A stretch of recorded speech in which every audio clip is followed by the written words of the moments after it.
The way we got involved in the whole Boston thing, the Winter Hill Gang, as they're called, was a murder of a guy named John Callahan. And Callahan was a Boston accountant who was tied up with Bulger and Flemmy and that whole group. Can you give a little background on the Bulger gang, or the Winter Hill gang? Sorry. Right. So James Bulger, Whitey Bulger, was this big organized crime figure in Boston for many years, and kind of grew up in that whole criminal element and ended up being a very powerful, I would say, kind of controlled a lot of Boston's neighborhoods in the old style way, like a mafia type way, like extortion and all that kind of stuff. And he was very feared. He ordered murders and whatnot, and he was somewhat legendary in Boston. Just if anybody that's lived in Boston for a while knows who he is. And they got their claws into World Highlight, right? Because that's where it was all right. So it was all they decided this would be a good opportunity to skim money, and so they ran World Highlight, which was owned by a guy named Roger Wheeler, who was a legit businessman in Oklahoma, multi-billionaire. And they were skimming all this money, and they were just doing all this stuff under his nose.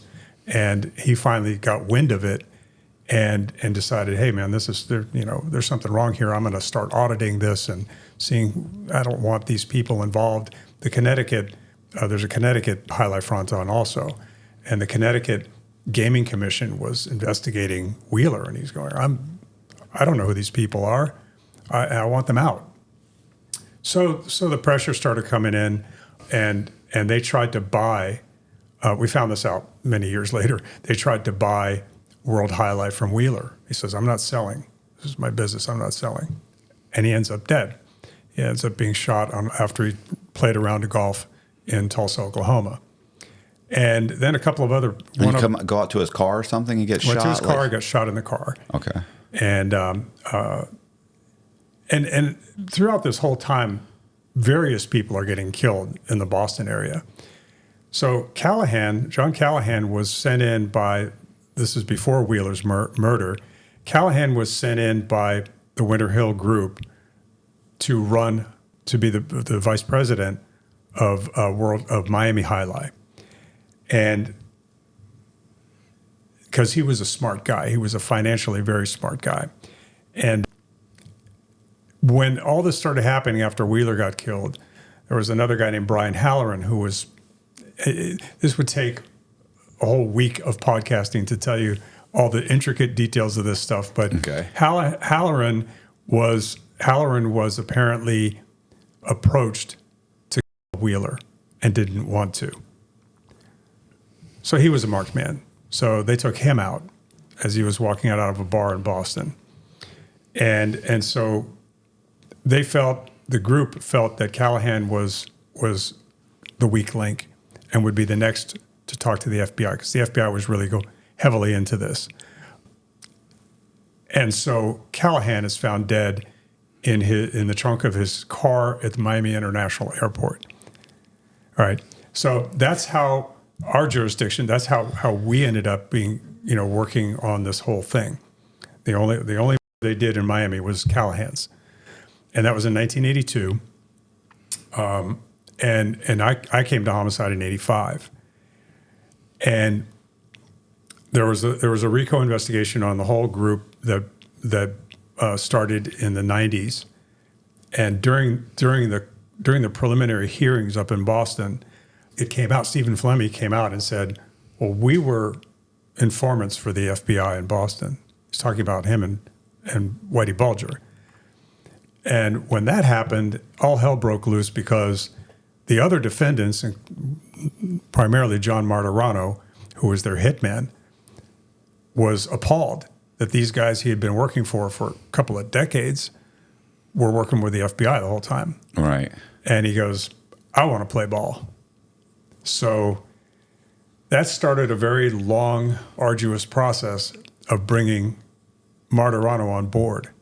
And, there's several agencies involved. Whitey Bulger by now is a fugitive, right? He's in the wind. Nobody knows where he's at. Well, we don't think anybody knows where he's at.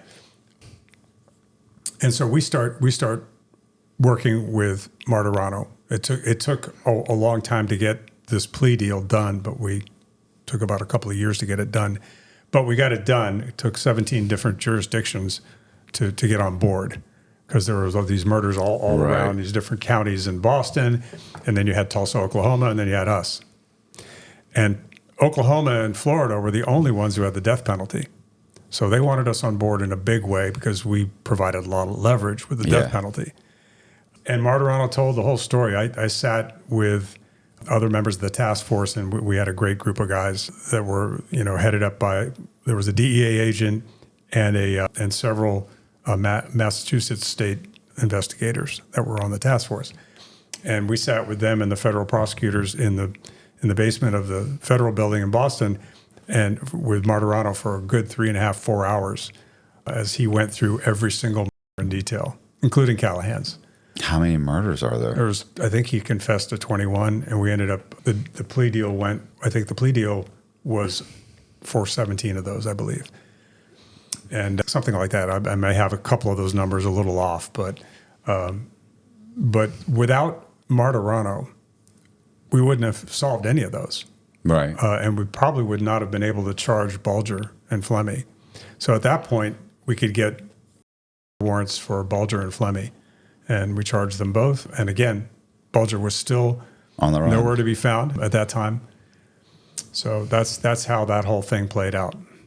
What did he get? Bulger? No. I know Bulger got.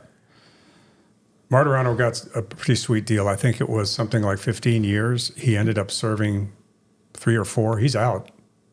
For 17. Pardon me? He pleaded for 17 murders. Yeah. And got 15 years. Something to that effect. I'd have to look it up. You could probably look it up and see the exact numbers. But he's out. He was on 60 Minutes. It was 60 Minutes, I believe it was. Yeah, they did a couple of things on him because he was friends with Ed Bradley. The guy, the 60 Minutes guy. Yeah. Right? So they went to high school together. Oh. If you haven't seen that episode, it's very good. And it starts off showing Martirano having a glass of wine with his family. So he's living the life. So for the audience and for me, what happened to Whitey Bulger? Like, he's on the run. How did he get caught? Whitey got caught. How many years was it? 13 or 17 years later? He was on the run for, I forget what year he got caught, but I was already retired. Yeah, I was in Coleman because I remember guys were coming up to me and going, "Hey, did you hear Whitey Bulger got caught?" I was like, "No." And he actually was at for a brief period. I think he actually went to one of the Coleman pens. Oh, really? Because, oh God, what's his name? He plays Jack Sparrow, and Johnny Depp. Johnny Depp wanted to meet with him, and the guards were walking around talking about how Johnny Depp was at the pen, and they let Johnny Depp come into the pen and watch Bulger walk around because he wouldn't meet with them. Bulger wouldn't meet with him. Mm-hmm. So Depp would just sit there, and they let him sit there and look at the cameras. They said he spent hours just watching him walk around the rec yard, walk through the hallways, walk. He wouldn't meet with him. The best thing he could do is kind of try and get his mannerisms or whatever, putting, I guess, some emphasis into the character because he played him in the movie. Yeah. What movie? Black Mass. Black Mass. Yeah. So The Departed, that has nothing to do with him, or is it loosely based? Yeah, loosely based. Yeah. But Black Mask is a movie about Whitey. Like mass, like a church mass. Yeah, okay. It's also a book by that name. Yeah. Yeah. So eventually Bulger gets grabbed. I hate to say it. I love that the cops are pointing the guns at him and saying, get on the ground. He's, I'm wearing white pants. I'm not getting on the ground. It's such an asshole. Yeah. And they grab him, and he goes to trial, and they bring up the fact that he was working for the government, and he insists that he wasn't working for the government because he knew he was going to prison for the rest of his life. He didn't want to go as a rat, right? So he's the whole kind of tries to disprove this theory that he's working with the Boston FBI, and ends up getting found guilty, of course, which nobody doubted. Goes to prison, gets whatever it is, 5 life sentences or 40 years or whatever it is. He's going to die in prison, and he goes, and they move him around a little bit, but eventually he goes to a prison, and he's murdered somebody, a celly or somebody. I forget who A couple of murdered. guys jumped him somewhere, and And they kill him. So he was working with the FBI, and then something else came out that was going to put him up forever. Or how does that work? Well, do you want he'd compromised a couple of FBI agents, one in particular. Yeah. And it's an interesting story if you ever get a chance to read. It was a book called Deadly Alliance by Ralph Rinaldi. Ralph was a Boston Herald or Globe, one of the two. I think he was a Boston Herald reporter who wrote a very good book called Deadly Alliance, and it's all about how Whitey Bulger and John Conley, who was the FBI agent, grew up together in South Boston. Yeah. And then how they later forged this kind of professional alliance with, like, you help me and I'll help you. What Connolly wanted, because the focus was on the Italian mafia, and so he wanted Bulger to feed him information about Italian mobsters in Boston, and in return for that, the FBI was going to kind of look the other way on a lot of stuff. Yeah, and in some cases tipped them off on things that were happening. It became more and more incestuous of a relationship to the point where the prosecutors got enough evidence to charge John Conley. Yeah, where it became obvious that, and also Bulger wasn't giving him anything. I mean, at least I've seen a couple documentaries, and even in the movie, it seems like, which I didn't read the book, that he's not really giving him good information. Like, I don't know if he didn't have it, or am I wrong about that? I think you're probably pretty close to. I mean, from everything I've read and heard, Conley's supervisors were not impressed, overwhelmed by the stuff he was bringing in, right? And so the other agents, some of the other agents were like, this guy's full of shit, and they could see what was going on, and there was a great division in the Boston FBI office. There was kind of people that were on Conley's side and people that wanted nothing to do with him. Right. And there was a program that Bulger was under, which was where the FBI had devised a program to work with informants. And so he kind of had him, he's an informant and he's giving us this information. So we're laying low on him because he's helping us. But he's also giving him information, and Bulger's kind of giving him kickbacks, right? Like, was it cash? They were good. Yeah. He like there's was it cash? Was it a lot of cash? Probably not. But he's giving. It doesn't matter what it is. You know what I'm saying? Like, you don't get a bottle of wine. Like, you can't. He got a whole case of wine. But he's getting cases. He's getting cash. He's getting. And the FBI agent, did he got locked up too? Oh yeah. He got locked up for murder. We charged him with Callahan's murder. Oh, okay. Yeah, it didn't work out for him. There's no sympathy for him, And people were and he's giving him information about maybe, like, hey, this person's cooperating, or this person may cooperate. And then Bulger, is that right? And then he doesn't. Then he ended up killing, like, a woman, and he kills some kid. And it's like, based on information that I believe was provided by the FBI agent, it's like, you're getting people killed. They killed Stephen Fleming's girlfriend. That's it. That's the okay. Yeah, just horrific. And then he goes on the run. He kind of knows things are going sour, so he goes on the run. He's on the run. I don't know if it was 13 or 17 years. It was a long time. With his girlfriend, yeah. Domestically, or did he go international? Well, he ended up getting caught in L.A. Yeah. But there was a lot of there were sightings everywhere. Sightings by we put him on America's Most Wanted. I remember that. And there were thousands of leads coming in. I saw an old guy with a Boston Red Sox cap walking in a bar. Okay, Yeah, he was big on the NRA. No, not NRA. What am I talking about? He's giving money to the IRA, which they were at war, not kind of at war. There was whatever you want to call it. They were the IRA. He was helping raise money. In fact, at one point he'd helped raise money, didn't he? And one of the ships with all these. They had like a boat with bunch of guns on it that they're sending over there to Ireland, and he was involved in that. Got seized. while he's on the run. No, this is This is before. okay. This is before. But that. the point is that it's not like, hey, it's not like some street guy who grew up in the projects and has never left the state of Florida went on the run. Like, he's probably not going to go more than 50 miles or a few hundred miles. He may not even leave the state. I mean, Bulger could have gone to, he's been supplying weapons and money for the IRA. You know, he could have gone to Ireland. You know, people there may have helped him. Like, so he could have been traveling. And there are things where people are saying, there were, you know, hey, I bank here. I know the guy. I've seen him go into my bank in London. You know, they've got cameras and they check, and you know, so maybe he's traveling, whatever. But when they caught him with like 600,000 or 700,000 in cash. So he'd been just living off of this money. He left with God knows how many millions. He's down to 70 or 700,000 or 600,000 in cash. They said there was guns throughout his whole apartment. Mm-hmm. You know, he had his girlfriend with him, a woman named Catherine Grieg, and so one of the things I always felt was that we should look for Grieg, because I'm trying to put myself in their place, right? Like, all right, so we're living on the run, we're hiding. Everybody needs certain things. Everybody needs food, you know. And this was before the days when you could get food delivered as readily as you can today. Right. Right. Because this is what, 10 years ago? When did you get caught? 10 years ago? Probably. Yeah. You know, he's an older guy. You probably need medicine of some sort at some point in your life. So who's going to go out and do that? Probably her. Yeah. Because she's less recognizable. So we were looking for her. She's a big dog person. You know, she apparently had her dogs with her. So we were looking at dog grooming places. We were really picking through everything. Had they end up getting a boob job or something? Was it it was plastic surgery? How did she? Because they recognized her somehow. No. I think the guy recognized somebody that lived in the same building.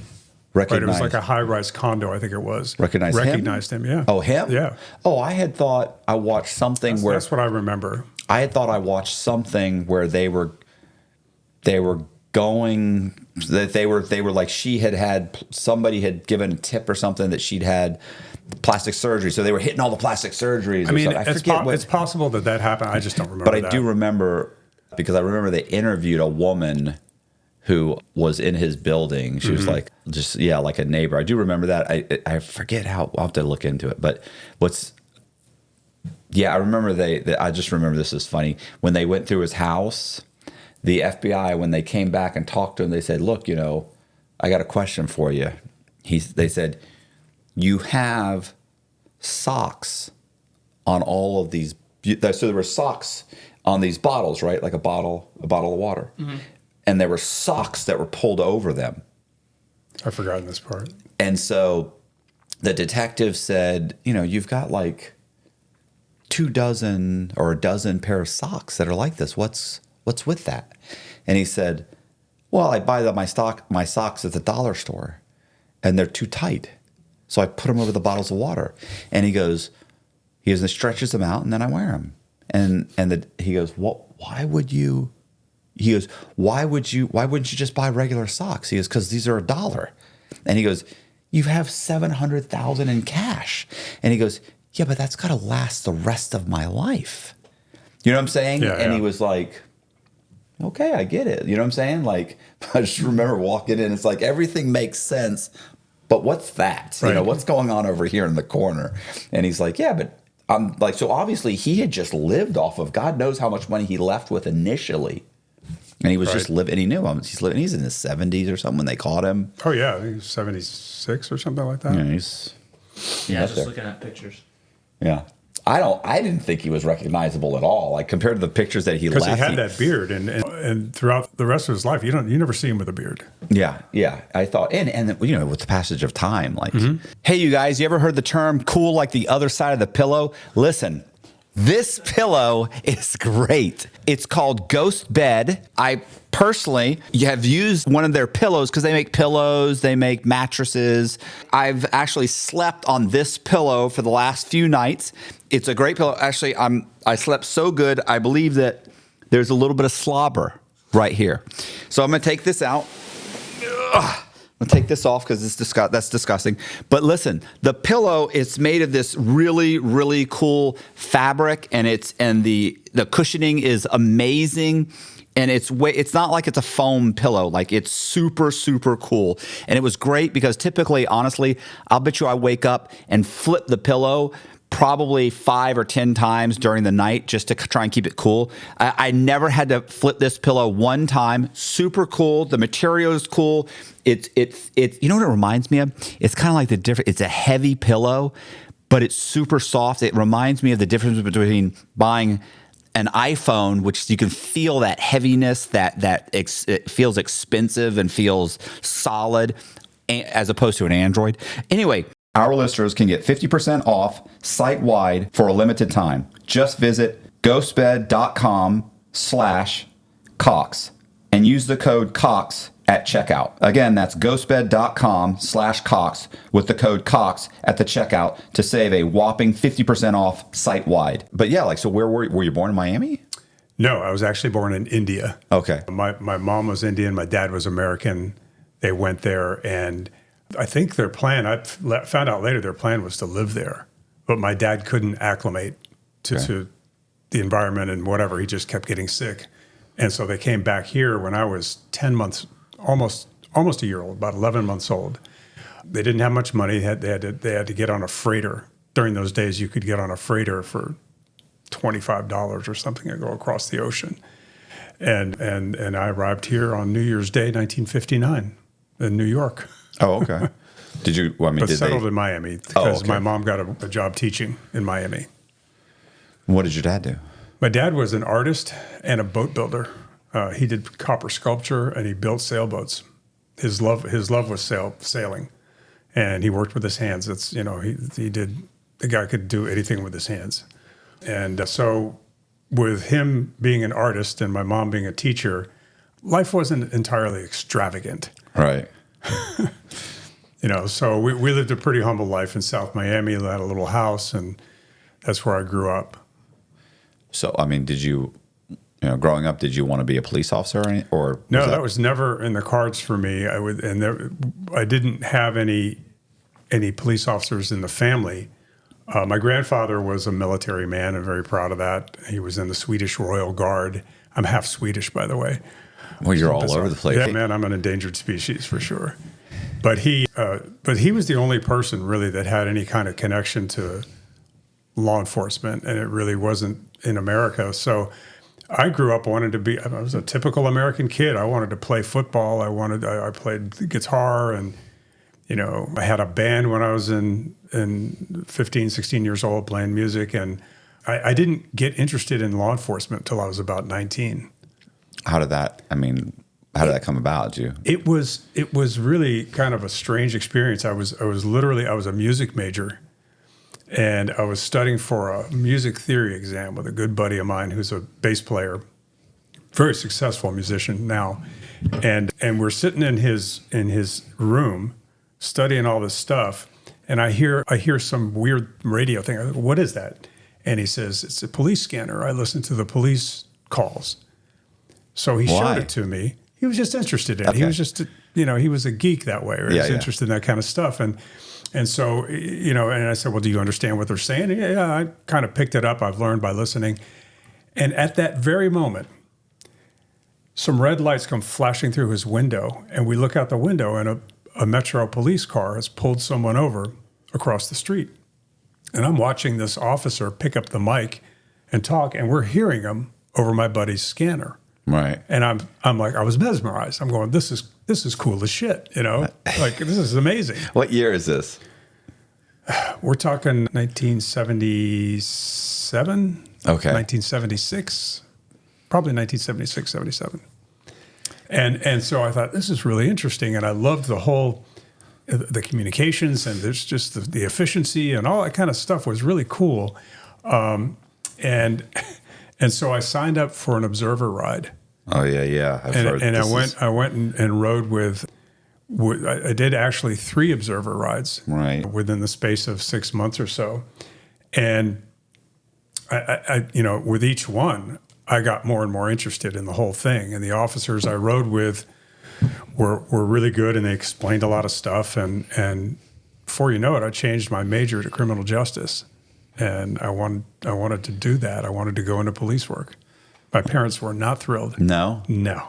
They wanted you to be a musician? They wanted me to be a writer. I had been writing since I was a kid. I always just loved to write. I had a couple of great teachers that, I got a love of words and a love of writing from them in elementary school. And so I just wrote. I wrote about anything and everything. They said, no, you need to be a writer. Don't go into police work, and we'll send you to journalism school and all this stuff. And your dad's your dad's an artist. Your Right, mom's they're both a from teacher. liberal arts. Yeah. They were just like, they were appalled. We're- They were in tears. Really? Oh yeah, they were not happy. And so I said, look, my mind's made up. This is what I want to do. And they said, well, mark our words, your writing is going to surface in your life one day. And they were right about that. Right.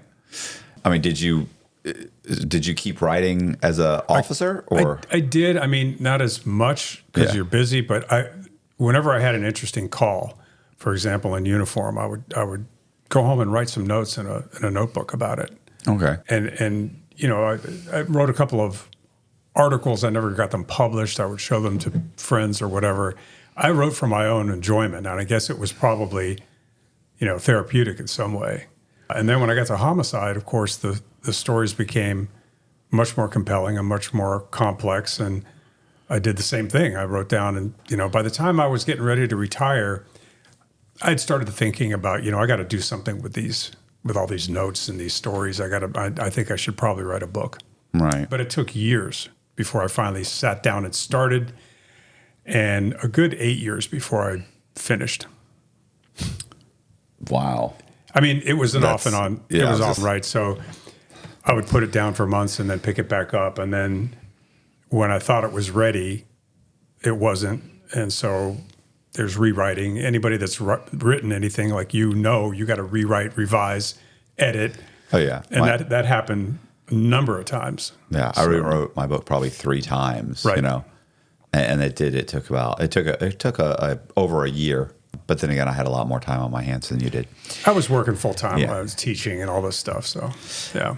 So, I mean, so once you what do? You go to the police academy first, right? Yeah. Do you get hired first and then go to police academy? You go to You get police academy hired. and you wait. Yeah. So you get hired, and back then and even now, it's more prevalent now, they want you to pay your way through the academy. So I put in a bunch of applications to about 7 or 8 different police departments. So we have a lot of jurisdictions, a lot of different agencies down there. And I get called. Most everybody had a hiring freeze at that time. In 78, 79, I get called by this little city called Opelika in Northwest Dade. You're familiar with it.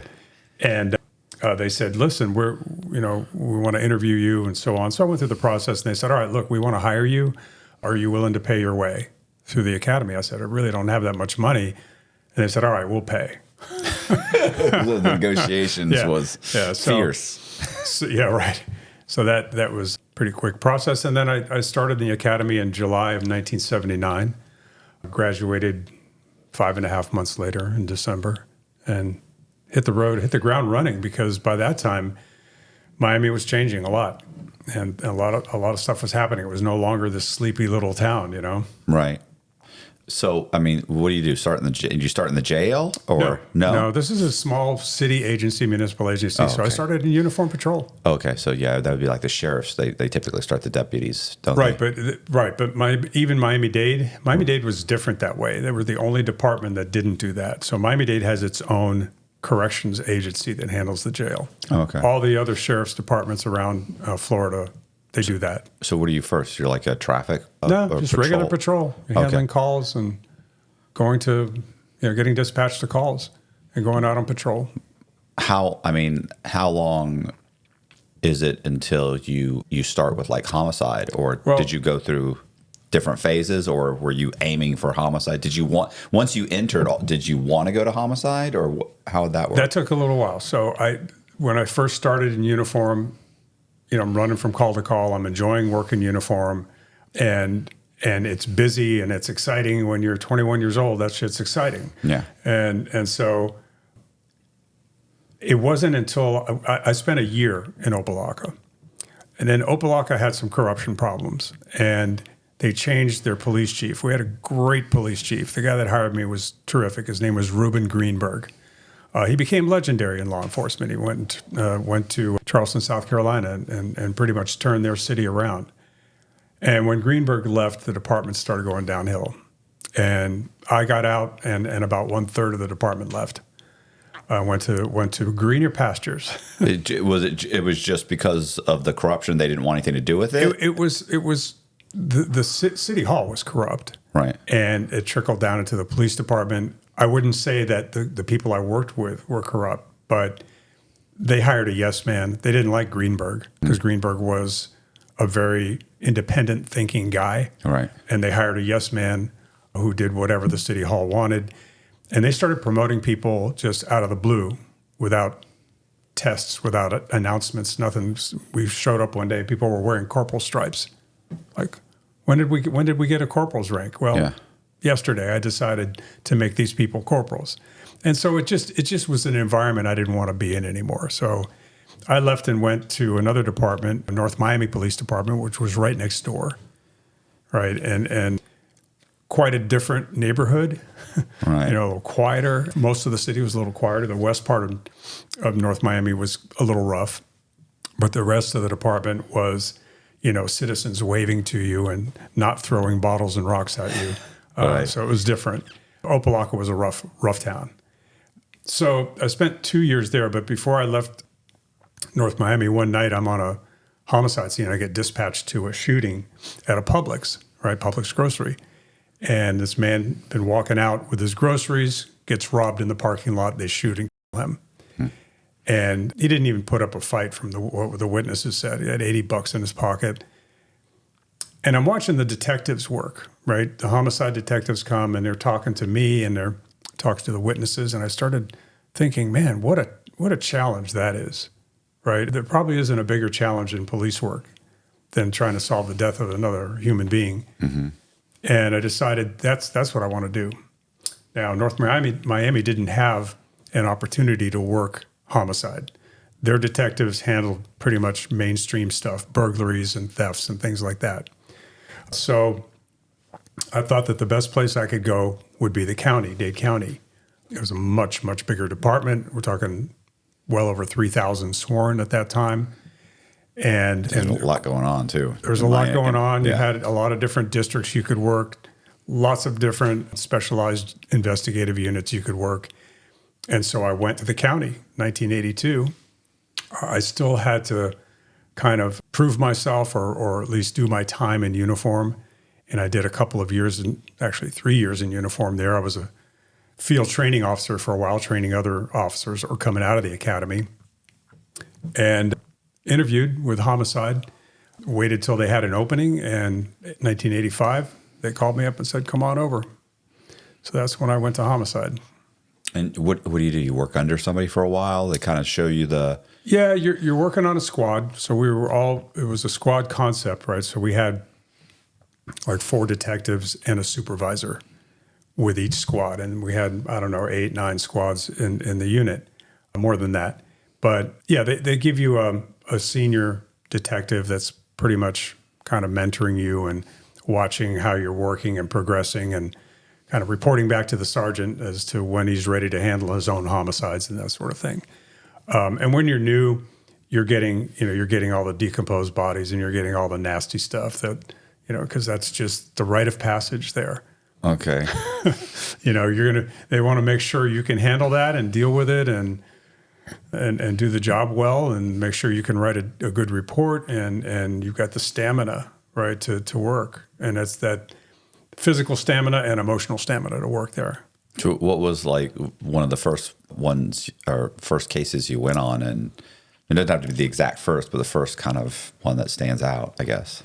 My first, there was a lot of them, but because you handle not only homicides, so you're working suicides, accidentals. So when you're new, you're not given a homicide yet. You're working with your team on when somebody else is the lead, but you're not given the job as lead investigator on a case yet. So you're working on all the suicides, accidentals, and things like that. was a what turned out to be a natural death. A woman that died in her bathtub, and she had been there for 2 months. The house had been closed up, and there was no air conditioning. Well, look. And whatever you're imagining, it was 100 times worse. Yeah. I mean, how do you go 2 months? Like, she didn't have, is she old? Like, nobody's She was taking an care old of her? lady. Nobody, her family was nowhere to be found. And she apparently slipped and fell in the bathtub. And because she was nude, she was probably getting ready to take a shower or whatever, hit her head, whatever it was. And Horrific. It's horrific. And when you're working a scene, the policy on a deceased person is the person cannot be transported to the morgue with any jewelry on. Well, guess who has to take it off? That's the detective's job. So, this was one of those things We'll get Colby to do that. you hold your breath. I'm down. I'm not doing that's. You hold your breath and you run in there and take off the earrings. You come out and put them in a bag and go. And you hold your breath again and go in and get the necklace. And it's nasty work. It's, everything you see in Hollywood, it's all glamorous and all this. But let me tell you something. The first time you're doing that or standing knee deep in a dumpster looking for a gun, all that glamour goes away pretty quick. So, I mean, what happens? Because we interviewed. You don't remember her name, do you? Do you remember the woman? The cleanup. This woman who's a professional. She was a police officer for a few years. Like 2, 3, 4 years, and then she started. She's like, the problem is that there'd be a suicide or something, and they take the body away, and then you're leaving, and the family's like, well, what do we do about the mess and this whole thing? And they're like, oh, you have to that's call on you. That's on you. Like that, she's like, well, they were telling him like, well, you have to clean it up. That's up to you. And she's like, so then I started offering a service, and she said, then the service started getting bigger and bigger. She's like, technically, you're not supposed to recommend anybody. That's what she was saying. She said, but I started offering a service on the side, and then it started getting bigger and bigger, and then eventually the department came to her and said, listen, you're doing this on the side. You can't do that. Either stop doing that or this. And she said, but by that point, I was like, I'm making way more money doing this. Brilliant idea. Right. And not only did she start that, and it did super well, then she started franchising it. So she teaches how to get like certifications and how to go about doing this and do it in a not just going in a janitorial way, but kind of like documenting everything, almost like as if it's like the police would come in. You're documenting everything, you're photographing everything, you're doing all of that so that to kind of cover everything. But it was horrible. I think that got demonetized. Yeah, Laura Spalding was her Laura name. Spalding.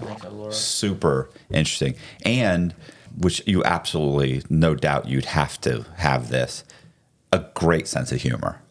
I mean, she was very funny, very, and she was, and we were, I think at one point we were joking around, and she's like, I would never joke around like this, and I would never behave this way, and but you have to have a sense of humor, for certain things, you have to be able to laugh, or you'd be in tears all the time. But it's hard. So I can only imagine how horrible it is after, or she's showing up when the body's gone. Right. Yeah, and people would ask us the same question, and there were 2 or 3 professional cleaning companies in South Florida that did that kind of stuff, and were gotten used to it. But that's a brilliant idea on her part. Yeah, I just no, I mean, wouldn't want to. Whoever you're hiring, there's not many people that are going to want to do that. Yeah, I don't know if we asked her that. We should have asked her what the turnover was. You know what I'm saying? Right, and how much she's paying her employees. That would be interesting. Man, yeah. Nobody's going to. Well, I was going to say nobody's going to work minimum wage, but the guys in the wagon that we used to call the wagon, which is the medical examiner's wagon that picked up the bodies, those guys made minimum wage. They and a lot of them were hired right off the street. They were homeless and. So we've interviewed a few. Are they? What is it? They do the autopsies. Medical examiners. Yeah. Yeah. Yeah. Yeah. Actually, they're both famous. Like both of the ones that one video did. Yeah, they actually both did well. One's but one he really- that goes on Nancy Grace or something yeah. like that. Do you remember his name? He's an older Michael guy. Michael Baden, the guy from New York. Let me I see. think the medical examiner, the female medical examiner, I want to say was from New York. She, You know, Okay. I can get you both their names real quick. No, we worked with some great medical examiners, and we had to go. The lead investigators had to go to the autopsies on their homicides. That was our policy too. I know I've seen the movies. I know how it works. I know exactly how it works. Joseph In all the Morgan. movies, they show up and they, you know what I'm saying. I always wonder if that's true. Look under the fingernails. Like, yeah, well, I don't. Detectives, just stand over there. Like, Right. I know what I'm doing. Yeah, Joseph Morgan and Barbara Butcher are the two names. Never heard of either one of them. Butcher's a great name for a medical examiner. though. Right. Both both over 100,000.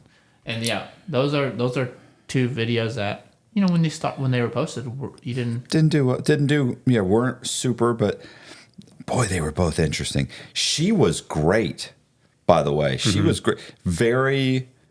She was very. I want to see if you You've got one Ricky. of our former ones up this way. see her. She was very forthcoming. Very like she talked about. She's so funny. She said it the way my dad did. She's like, oh, I was a drunk. She's like, I'm a drunk. She's like, I mean, I'm in AA now. I'm in recovery. But I was a drunk. And it's just very, a lot of people that go to AA, older people, like they just put it out there. They don't sugarcoat it. Right. She didn't sugarcoat anything. She was great. Yeah, anyway. But I actually think she works with Patricia Cornwell. I That think. name sounds familiar. Yeah, she writes about her main character is a medical examiner. Yeah. So she works with her. Yeah. The author. Patricia Yeah. Cornwell, yeah. But yeah, horrific job. Horrible. So, I mean, how long were you running around doing the natural deaths until? So probably 4 months, 4 or 5 months maybe. It doesn't seem very long. It wasn't that bad. Oh, okay. I was going to say. Then they get a couple of new guys And then in. they give you, say, okay, you're ready to handle be the lead in your first one. So, Do you remember what that was? oh yeah. What was Yeah, that? I'll never forget that one.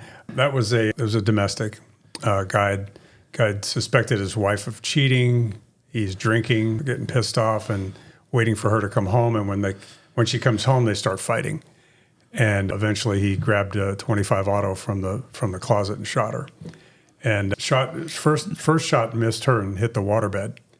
So we were working in about 6 inches of water in there, but that case stood out to me a lot, not just because it was my first one, but Senseless. they had him in custody, right away. The uniformed people got there, and so they said, all right, he's over at the District 4 substation, so I'm the lead. I'm going to go interview him, and I'm still new in homicide. It's my first case, and I'm giving myself a pep talk, like, okay, I got to get a confession here. I'm going to start. It sounds cut and dry. Thinking about what I'm going to say to him and how I'm going to work this guy. And I opened the door to the interview room, and he sticks out his hand, and I stuck out my hand. I said, hey, I'm Detective Nyberg. And he goes, I'm Benjamin, and I shot my wife. So a lot of the cases we had, you just shook your head and you go, how can somebody get to that point? And really so many people that commit murders are not hardened criminals. They're just regular idiots that just don't know how to handle their emotions, and they get involved, they get drugs and alcohol, and then their emotions and everything boils over, and they don't know how to handle things that you and I can handle without even thinking of hurting somebody. Yeah. I mean, I'm just going to divorce my wife. You know what I'm saying? Like, Or whatever it is. yeah, I was going to say, in that situation, it's like, look, this is, adios. whatever. You want to go cheat. But there's just some people that just cannot handle that kind of stress, and our prisons are full of them, as you probably know. I mean, were there any other better thought out, homicides where they actually, really took their time and thought the whole thing out that comes to mind, where it was like, wow, he really put some time and thought into this? And A few. I think those obviously are harder to solve. There's a couple that have been unsolved to this day that I can think of. There was one that kind of is a thorn in my side because the widow of the victim became a friend over the years. We talked so many times. Right. She's not walking away and forgetting. She's Right. talking to you Oh constantly. yeah, yeah. So there's an interesting side story to that. But the guy was a co-owner of a heavy equipment company. So they leased out cranes and heavy equipment to construction companies. And he's found in his office trailer. So they've got a large work site where, the people running the company have trailers that they're used as offices. He's found in the trailer with a gunshot wound to the back of the head, 25 auto, one shot, and very little evidence. We interviewed everybody in that company. We interviewed everybody that guy knew several times over sometimes, and nobody knew, and nobody was telling. And then his business partner, that was the co-owner of the business, started acting strange, saying some bizarre stuff to some of the other people in the company. And long story short, we were pretty sure he was the guy, but we had never had enough probable cause to charge him. We could never get enough evidence to. Did he have an put the cuffs on. alibi? He just never. He never even had to give an alibi. I mean, he wasn't there, right? So we know that because he wasn't there. Even the other employees say he wasn't around during the time. So he either slipped in unnoticed or he hired somebody to do it. Right. And what he was trying to do was take over the business. So, but that was unsuccessful. And the wife or the widow is now calling you saying, "Hey." The wife was calling every day for about 2 or 3 weeks. What's going on with the case? Have you found? And then you can understand that, right? Yeah. This is her husband. They've been married, 25 years or so at that time.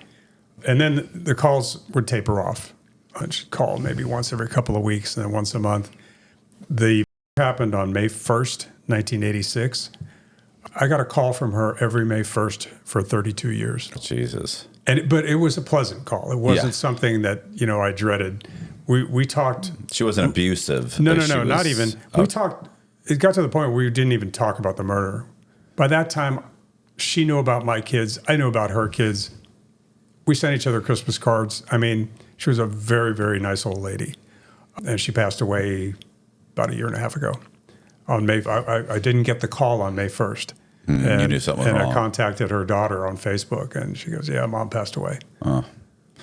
So what do you do once you've gone through all the leads, you've gone there, you talked to everybody, there's no clear path to follow.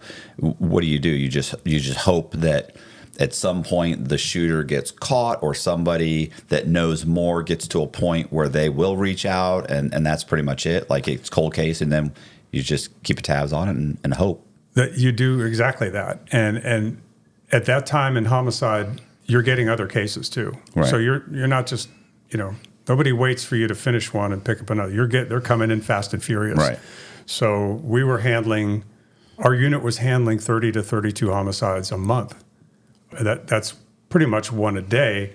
And on top of that, the suicides and accidentals, that's a steady flow coming in as well. So, you got 55 detectives to handle all that stuff.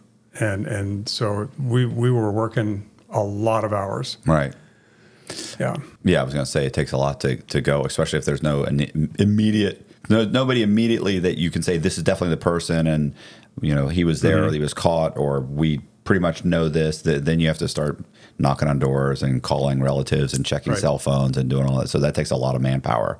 What I'm wondering is how often do the cold cases, something, it's been 5 years, kind of like the same case, but in this case, people reach out to you, or like we talked about before we started, where, you get a letter from some guy in prison.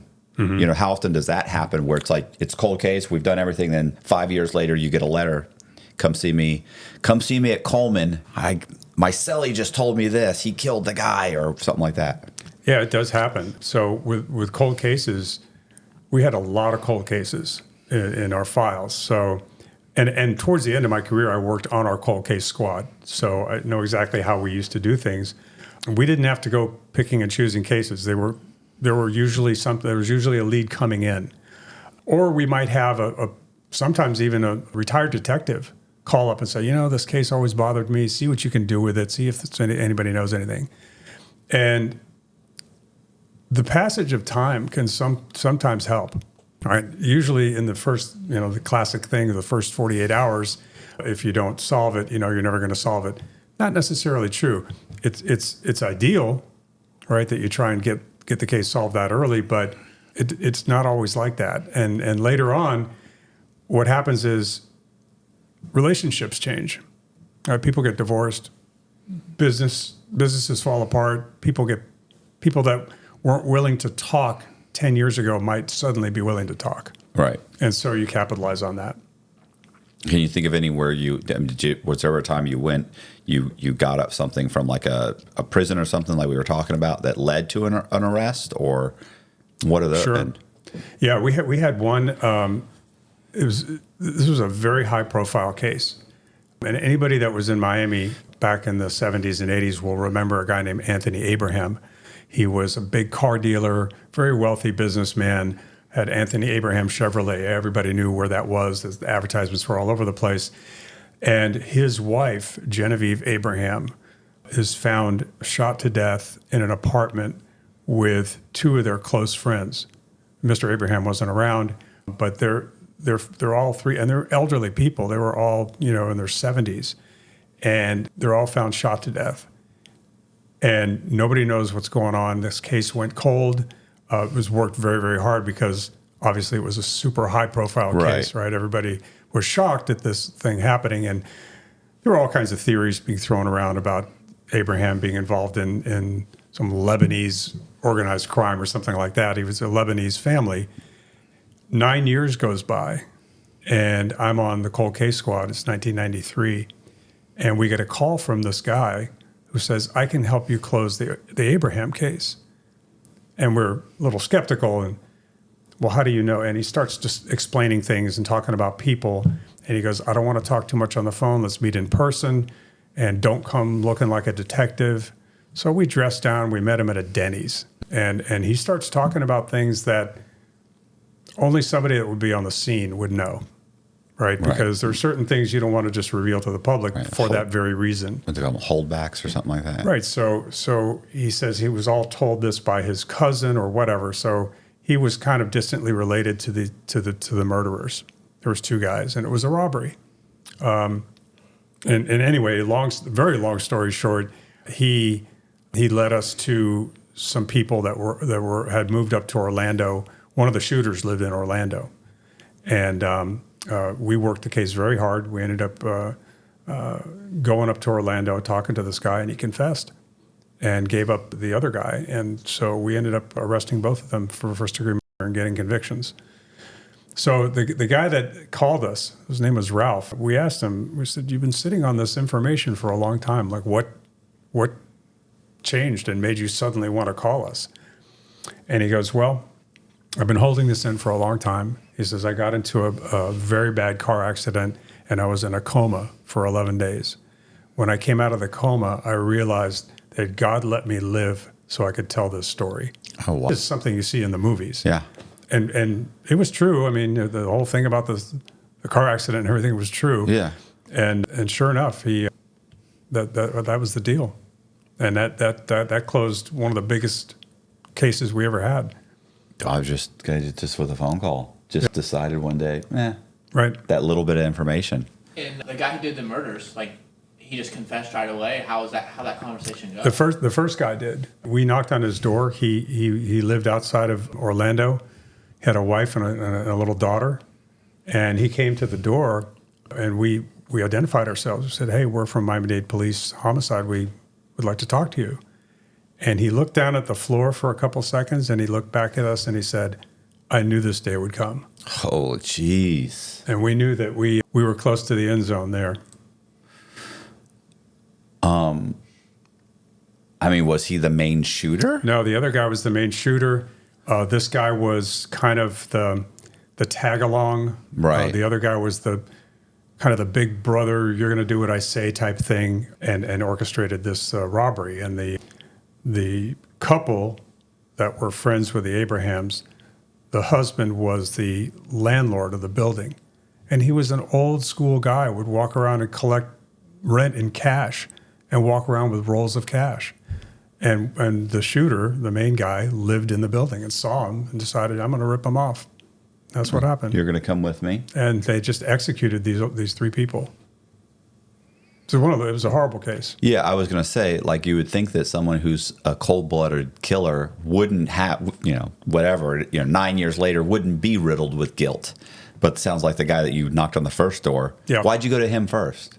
Just because we knew he was the weaker link. Okay. We just knew that. And because Ralph had told us that as well. The other guy was actually, when we identified who it was and found where he was sitting in prison on another murder. Yeah. Anything? No. I'm just thinking about it. Yeah. Yeah, no. Like when you meet that guy at Denny's, are you like recording that conversation? No. Or it's just kind of like No, there was 2 of us sitting with him, and one of us was sitting at a table a little further away, just in case there was anything funky going on. Mm-hmm. We just wanted to make sure we were protected. So. And that first guy, you just think he kind of just ate away at him. Yeah. And did he get less time than the other guy? Or are you talking about the other shooter? Yes. They both ended up with life. Oh wow. Yeah. Yeah. So he just and I guess they both but he said he admits it, and I'm sure he ropes the other guy in. He still got life. But he also admits to putting a gun to Miss Abraham's head and shooting her. This woman was sitting in a chair. Oh, I thought you. Well, I thought. I mean, yeah. I mean, he was the weak link in terms of. He said, "I really didn't want to do it, but I felt compelled to do it." He didn't try. He didn't try to say I was coerced into doing it. He never went that route. He said, "I know what I did was wrong. It was horrible. I felt guilt for a long time. But I felt like I needed to do what this guy said." So. I still feel it's like hard to imagine. I still wouldn't have given him. I still like, because without that confession, I probably don't have anything. So we had enough on the other guy. That wasn't the only evidence we had. Okay, we had the main guy you talked to that had gotten out of the coma, he'd given you enough to probably proceed without these guys. Yeah. Okay. No, I mean that certainly helped a great deal. Yeah. And nothing happens to the Denny's guy, right? No, Ralph wasn't knew. involved at all. Yeah, he just kind of had known. Was Mr. Abrams still around? Oh yeah. Oh, okay. Yeah, So that's good. So he has a little bit of, I would say, closure. Maybe. I'm not sure how much closure that is, but I think there's such a thing, and there's some people that don't believe in that. But I've worked with enough victims' families to know that it is important to them to see somebody go to prison. It is. It doesn't bring anybody back. It doesn't do anything like that. But at least they feel like there's some sense of justice for them, right? yeah. I mean, to me, I'm not positive about the. I would just want to know. You know what I'm saying? To me, like, why, what happened? Like, and then here's what's even worse is that, like, that's so fucking senseless. You know what I'm saying? Like, what did you get? What did you get? $5,000, $3,000? Did you get 20? Like, come on. Like, Three innocent people. You don't have to kill anybody for that. You could have put a mask on, come in, grab the money. They're old. They're not gonna. You got a gun. Like, you know. Exactly right. You know. And guess what? And then nobody's. You're only going to look for these guys for a little bit. If I have a mask on and I grab the money, doesn't even matter. It's another robbery, right? Even if you're brutal about it, it doesn't matter. Nobody died, because the difference between going to being investigated by homicide detectives and regular, just a robbery is that first of all, robberies are just constant. You're probably never. They're going to look into it. They're going to follow some leads, and that's it. Nobody's going into a coma, coming out and 9 years later saying I have to unburden myself because I know about a robbery. So, but homicide, like, it's horrific. So, yeah, that's just stupid. By the way, I was wondering, like, you got married? Are you married this whole time? Yeah. Okay. That was my first marriage. So it was rough. That whole life probably contributed to the demise of that marriage. Right. To some extent. Because you're getting a call at 11 o'clock at night or 1 in the morning. You got to get up and go. Yeah, and then you're going for days, right?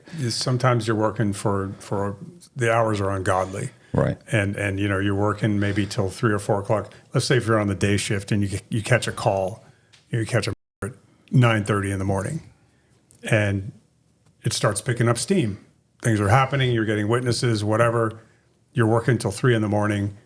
You come home, collapse for 4 hours, get dressed to go back to work. and that happened a lot, and it happened frequently. So there were times, when my boys were growing up that, I probably should have been there a lot of times and wasn't. So that didn't help. Mm-hmm. Yeah. I was gonna say we've interviewed a few homicide detectives, and all of them are like, the problem is you're working a case, like you're just gone. You could be gone for 4 or 5 days. He's like, and it doesn't.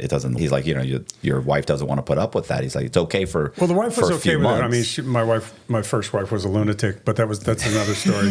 so that was a bad combination, right? A homicide detective and a lunatic is not good. So I think one of the things, as my boys were getting older, I was starting to miss out on some things, and I didn't want to be that dad that was like this absentee dad.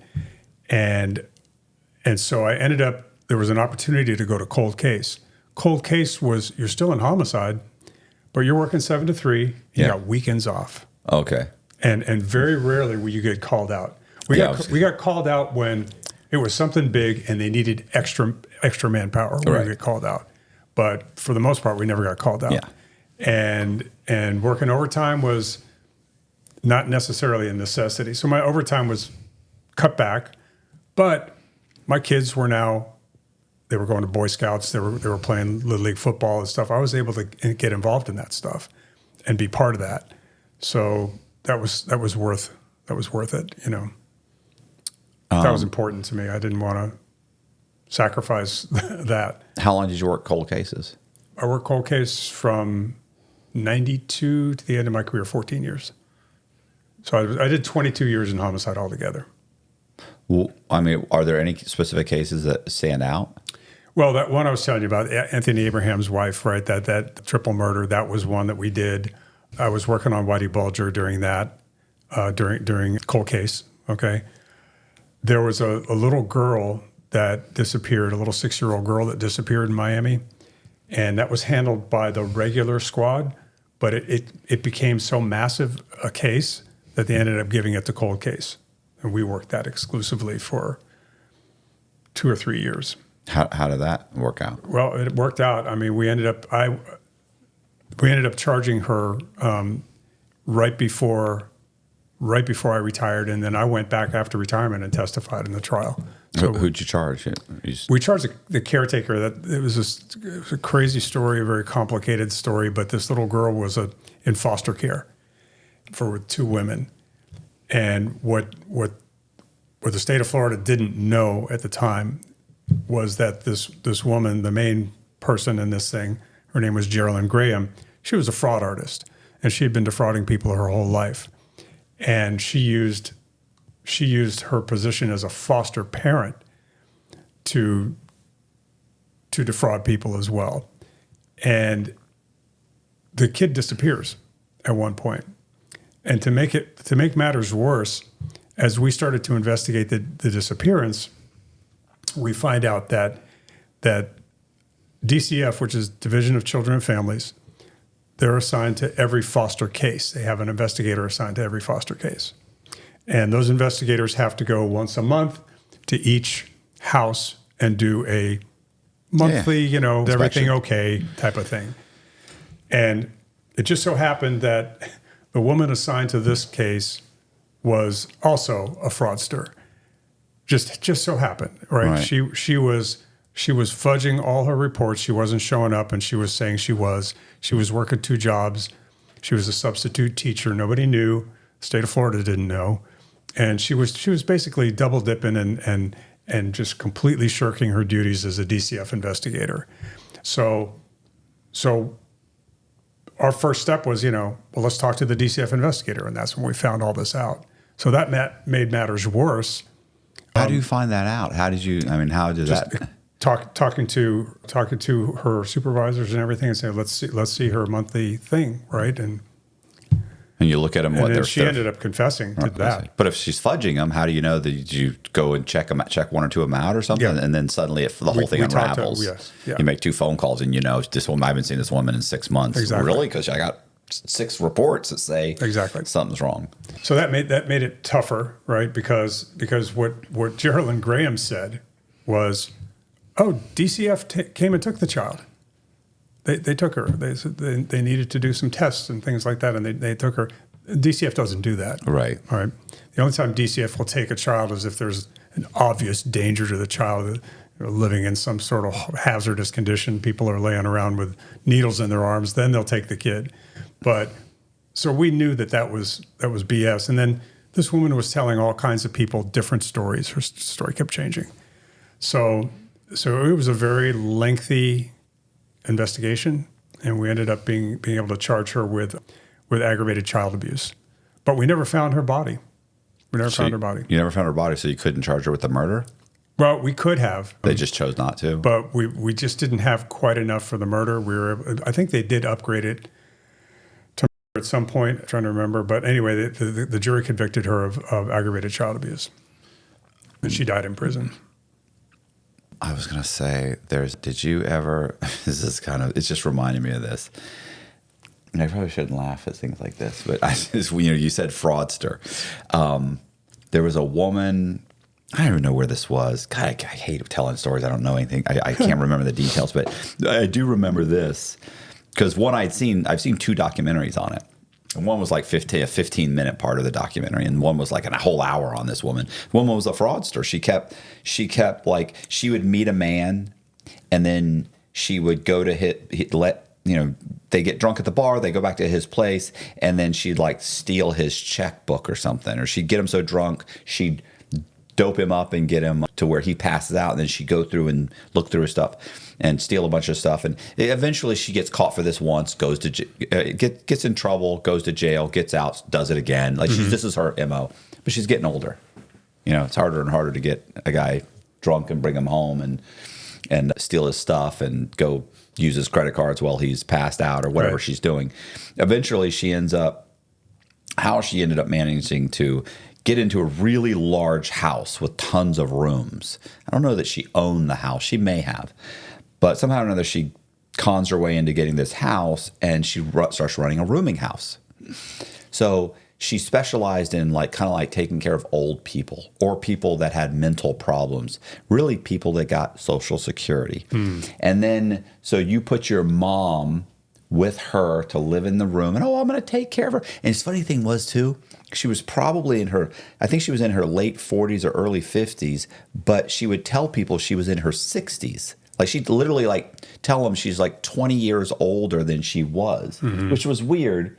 She could pull that off. She looked like she'd had a rough life. Gain their trust easier. Right. She's a little old lady, and I help them, and I this. And so they're living in this room. And eventually what she would do is get them to sign over their Social Security deposits or checks or whatever, and she would sign their name, deposit the checks, or they would direct deposit it, or she would get control over their account. And then one day a relative, and you know how often your family's coming by. Some people are getting dropped off, and she knows that the daughter lives in New York. Yeah. And comes once every 6 months, or calls once a month, or doesn't call at all, and the mother's abusive to her, so it's not hard to get on the phone when she calls. Everybody uses the same phone and say, I tried to get her on the phone, she didn't want to talk to you, she's upset with you, whatever. So this goes on. So what happens is these people start disappearing. So some family members are showing up. Where's my mom? I've been calling. I want to see her. Where is she? But we're talking about this goes on for a decade. Yeah. She's got a dozen people, Social Securities going to her, and they're gone. Now, she had different stories, but the problem was too, she didn't stick with the same story. I hate a sloppy fraudster, by the way. That was Geraldine. One person she's telling this to, another the cop she's telling this to, a social worker she's telling this to. It's stick with the story. They disappeared, but it was oh no, I see her every once in a while. She's on the streets. I give her food. And the other one is, I haven't seen her in a year. Yeah, but your deposit, we can tell, right? The checks are being deposited. And that's how it eventually comes unraveled, is when they start figuring out you've got a bunch of checks going to you. as their caregiver or going into your account, or they're showing up here. And because their family knows, like, well, I know how we can track her down. She gets Social Security, and they check with Social Security, and they go, well, check's still going here. It's getting cashed. Yep. So she was killing these people and burying them in the backyard. And eventually the backyard got full. Astonishing. And then she had another guy who had he was on SSD. I don't know if he had a mental condition or if he was just, whatever. Something was wrong, bad back, whatever the case may be. He was a big guy. Yeah. And eventually it came unraveled because they put somebody in a box and then went and they couldn't bury him because the guy wasn't able to dig a hole, and they just left the box. So at this point, now you're just dropping the bodies off. Well, one of the bodies comes back and the whole thing kind of unraveled. And then I don't think they even necessarily suspected her, or they did suspect her, but they weren't charging her yet. She hasn't been arrested. And so they're digging in the backyard or something, or they questioned her, something. And she literally talks to them, and they let her go. Like, she walks down the street because she's like late 60, 70 years old, a little old lady. She's really 50. They think she's 70. She walks off and bolts. Anyway, they catch her eventually. Where did this happen? I gotta see this. You know what it was on? It was on a TV. The last one I saw, because I saw 2 different docs on it. The last one was on a show called Worst Roommate Ever. I've heard of that show. It was that's interesting. That's an interesting story. Yeah, it was but she sounds like the same kind of personality as Geraldine Graham. I mean, she was doing. Sorry, I'm sorry. Yeah. I got to find this for you. Sorry. That's her. Yeah. That's her. What's her name? Text that to me. The gotta watch this. stories behind the Worst Roommate Ever, Netflix. Netflix, okay. Yeah, she's just one episode. My wife, I love Dorothy Puente, Puente. Puente. Yeah, Puente. You got to live in Miami to know how to pronounce that. Yeah. The trailer's got 2 million views on. I got to see Yeah, this. send me the trailer, and I'll shoot it to you. Yeah. So Geraldine was doing something similar, not quite, like that, like killing people. She killed a little girl, but she would go into the poor neighborhoods, like a poor black neighborhood, and set up a church, and she would change her name. She called herself Pastor Cartwright, and so we're going to give out free meals, because we have this help from the federal government, and we're going to give you all free meals. All you got to do is sign your name and your Social Security number and your date of birth, and they were just ripping these poor people. What blind. A horrible person. Unbelievable. So one of the things I did, this is horrible. Don't judge me, by the way. Okay, don't. Yeah, I've met a lot of people that did way worse than you. I was on the run for 3 years, and when I was on the run, I was making synthetic identities. You know what that is, right? Mm-hmm. And I actually figured out how to go into the DMV and get them to issue me IDs. In the name of the synthetic identity. I couldn't get a driver's license, but I could get an ID. Or I would just make them. Right. Well, once I was on the run, I have to have a driver's license, right? Mm-hmm. Like, they're looking for Matt Cox, and I can't get a driver's license in synthetic identity's name. Right. So I started, first I put ads in newspapers, and people are calling to apply for loans, and I'm just getting their information that way. The problem is I talked to 1 or 2 people who had actually lost their licenses before for like DUIs, and I thought, I don't want to be driving around with someone's driver's license in South Carolina, and this guy's lost his license in Florida, and of course they're going to know when they run my license, like, hey, this guy's got a suspended license, right? Because they'll suspend them everywhere at that time because they have the hub system, because there's certain things they're just letting everybody know. So what I started doing was I thought I need to be able to get a driver's license in people's names that aren't using them. So I started surveying homeless people. So it's horrible. So I make a survey form and I go out to homeless people and I said, hey, I'm a statistical surveyor. doing surveys for the Salvation Army to try and determine where we place our next homeless facility. And it pays 20. They, of course, they're like, I'm not interested. I go, no, it pays $20 cash right now. And they'd be like, $20 cash? I go, yeah. And I show them the money, put it back in my pocket. And they go, yeah, what do you need? Like name, date of birth, social security number, mother's maiden name. You ever registered to vote? You ever been on, had a passport? Right. What states have you had ID? Like all things you should never answer. Yeah, right. And just be like, okay, here's $20. Thank you very much. And I leave. And then I just go online and I'd order their birth certificate and then, their social security card, their, I'd get that information in, and then I'd go into a state where they didn't have a driver's license and I'd order like their Get a driver's license. right. Yeah. I ordered a copy of their certified copy of their high school transcripts, and then you just walk in and you say, hey, here's my voter's registration. Yeah. Here's my social. Here's my birth certificate. And I'm not black anymore, but yeah. yeah. I'm not kidding. It was always age of. What's funny? It was hard to find because at that point I was in my early 30s. You know how hard it is to find a white guy in his early 30s that's homeless? Like that's a lot of driving around. Come to Miami. I was point out a couple of. I mean, I was driving around a lot. Yeah. But yeah, so so the church thing. That's. I mean, not that I'm giving her kudos or anything, but I'm just saying that's No, not about. I mean, it's amazing when the motivations of people, right? And that's what I think was one of the biggest lessons in law enforcement that you learned is people's motivations and how they work out problems and how resourceful. Yeah, right. I mean, that's resourceful. It's illegal, but it's resourceful as hell, right? There was a kid that before I went to Homicide. I worked briefly on a surveillance squad. So we would come in at night. We would find out where certain crimes were happening. Like there was a whole spate of auto thefts happening in this particular neighborhood, right? And so we would see where they were happening and we would set up, we'd get on rooftops and there'd be somebody down in a car and we'd be on point-to-point radios and, hey, there's a guy walking. And we caught dozens of people doing shit like that, right? Stealing cars, doing burglaries. Right. And so there was all these cars being stolen from driveways, and nobody could figure out who it was. So the auto theft guys were scratching their heads, and they said, "Hey, we could use a little extra manpower or whatever." So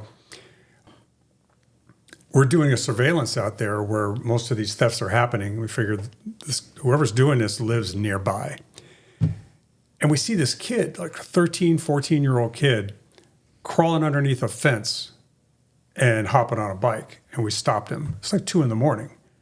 We stopped him and we started talking to him and he confessed to stealing all these cars. So we said, well, how did you do it? So he said he would go in, and this was complicated. He would go in and he would keep trying doors. He would find new cars. He would find cars that had the paper tag on. So he knew they were brand new. Right. And if the door was open, fine. If not, he would use a coat hanger. This was back in the 80s, right? Where the GM cars were really easy to get into. Okay, we had another 13-year-old kid show us how to do it, like how he did it in like 5 seconds. So this kid would get into the new car, open up the glove box, and take the invoice out. Usually people would buy a new car, they stick the sales invoice and everything. Somehow he learned that on a sales invoice of an automobile back then anyway, there was something called a key number. And so next morning he would take that, he would call up the dealership and he would say, hi, this is Mr. Murphy, and I totally forgot to get a spare key for my wife, and oh yeah, Mr. Murphy, I'm going to send my kid down on his bike to pick it up. And he'd go down there and he'd give him a key. Did my dad call? I was supposed to pick up a key. And he'd go and he'd steal a car and he'd drive it around and just joyride it and return it or dump it somewhere. I mean, we had a couple of them that were actually returned back to the driveway. The motivation for that, all of that to like, he's not even making money. He's not stripping these things and selling the parts or anything. He's just driving around. That is. This kid's odd. probably a CEO. I was going to say he's. I wonder what he went on to do. He's either in prison right now or he's running a 500 company. Yeah. I got that might lead off to something. I saw a title about cowboys. Is there a story that involves that? Oh yeah, there's lots of stories that involve that. Yeah. Well, it's no secret what happened in Miami in the early 80s. We had this tsunami of coming into the country from the Colombian cartels. And it changed the face of South Florida completely, right? It really did. And our rate went through the roof. We didn't know who Griselda Blanco was until much later. When I say much later, a couple of years of investigation it took. And so we're running around handling all these Colombian-related murders. Most of them are being unsolved because nobody's talking. We don't know who's connected to who. Anyway, much later, after we identified her and arrested everybody, I get notified by a sergeant. He wants me to look at a police report. So now let me jump back to about 1981. I'm working in the North Miami Police Department, and I'm working in uniform. And a buddy of mine that had just come to work for us from Pennsylvania had come to dinner. And he hadn't even bought his own car yet. So I'm taking him back home, back to his apartment. We're driving up South Dixie Highway in Miami, and we're driving through a major intersection there at Lejeune Road in South Dixie, and we start hearing all these gunshots, like multiple gunfire around us. And I'm like sinking down in the seat, not knowing where this is coming from. And as we pass the intersection, the gunfire stops, and we look back and we see this Mercedes sitting in the southbound lane, left-hand turn lane of Lejeune, and we make a U-turn, come back around, get our guns out. We come up to the car, and the passenger he's just riddled, like multiple, probably got like 25 gunshot wounds. And the driver had been running across the street. He's covered in glass and blood, but he's not unharmed. So we grab him, and he says somebody drove up next to the car and opened up, which the car was completely machine gunned. Right. And so we call the city of Miami police, and they come out and they take our statements and whatnot, and then we leave. So fast forward about 20 years, and Sergeant Al Singleton comes over to me in the office, and he drops this report on my desk, and he says, "Do you remember this case?" And it's that shooting. Yeah. I said, "Sure, I remember that case." So if I would have been driving a little faster, I might have taken a bullet in my car. And he goes, "Well, the guy that did that murder, his name is George Ayala. He's in the office. He's Griselda Blanco's hitman, and he's working for us now. He's cooperating." So I went and met him, and we started. When he's telling us all these murders, he's like Martirano. He's given up all these things, right? Right. And so it was interesting working with him, the guy that potentially almost shot me, and but that was kind of the beginning of the end for Griselda Blanco's thing, and was she already in prison by this point? No, Rivy. His nickname was Rivy. This guy, he helped put her in prison. I mean, she got caught out in L.A. on some cases, and then we extradited her to Miami. Al and I actually went to the airport and picked her up. So I met her, and I didn't talk to her or anything like that. Right. But we took her back to the office, and then, the feds took her to the airport and extradited her to Colombia, which was... Yeah, didn't work out for her. That was the end for her. Yeah. But you were saying the interesting thing about working with him, and I interrupted you. No, I'm just saying that it was ironic that, that you'd been that there. I almost, my car almost got shot up by this guy right. at the intersection, and we ended up working with him. And he was a very mild-mannered, just a pretty smart guy, spoke well, had the gift of gab. And he was about the second or third hitman that I had talked to. Martirano was the other one. And they're very businesslike people. They're not, drooling maniacs like right. people think. Yeah, no. I mean, I would like the guys. I was in a medium security prison for about 3 years, and then they moved me to a low. But while I was at the medium, it was funny. It was always you always hear about the it's the quiet guy sitting in the corner you have to worry about, not the loud mouth. I mean, the guys that I would meet that were just super nice. Hey, how are you doing? You're very polite, very played cards, kept to themselves. And, and then you somebody would, you'd say hi to the guy or whatever and talk to him, and somebody would be like, you know why he's here, right? I'm like, yeah, I don't know why. And they'd be like, he killed 6 people, right? I'm like, really? Or, he was a Colombia hitman when he was in his teens, and then they extradited him to the United States. Like, the guy that was the altar boy in the prison, who was like 35 years old or 40 years old, was, and this is at Coleman, had been extradited from Colombia and was a hitman for like Pablo Escobar or somebody, and had killed like 30 people when he was like 18, 19, 20. And when he was like 19 years old, they grabbed him somehow or another. He got extradited to the United States. I want to say it was a prisoner exchange that at one point Colombia was having a hard time keeping these guys in prison or something, and they actually had some kind of an exchange or something. I could be wrong. That might have been Mexico. But anyway, yeah, somehow or another he's in the United States, and I remember he didn't speak English. But I mean, he's working as an older. Didn't want to learn English because he said, these people kidnapped me from my country. I'm not going to learn their language. Okay, whatever. But he was always very nice, very polite. Everybody said, oh, he's the nicest guy. He's killed 30 people, but he's a real nice guy. And, yeah.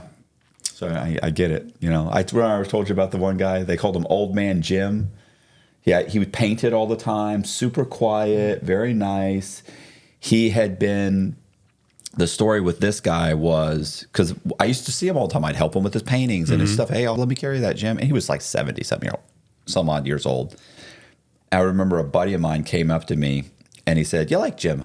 I said, "Yeah, Jim's all right. He's nice, He's like, "Yeah." He said, "And he is nice." He said, "But you know why Jim's here, right?" And I was like, "No." I said, "No." He said, "So he's here on a drug. I think he was there on a drug charge. I think I could be wrong, but I think he was in the federal prison for a drug charge." He said, "But he was also serving a prison sentence in the state of Florida at the same time. They're running concurrent, but he's doing it in the Fed for multiple murders."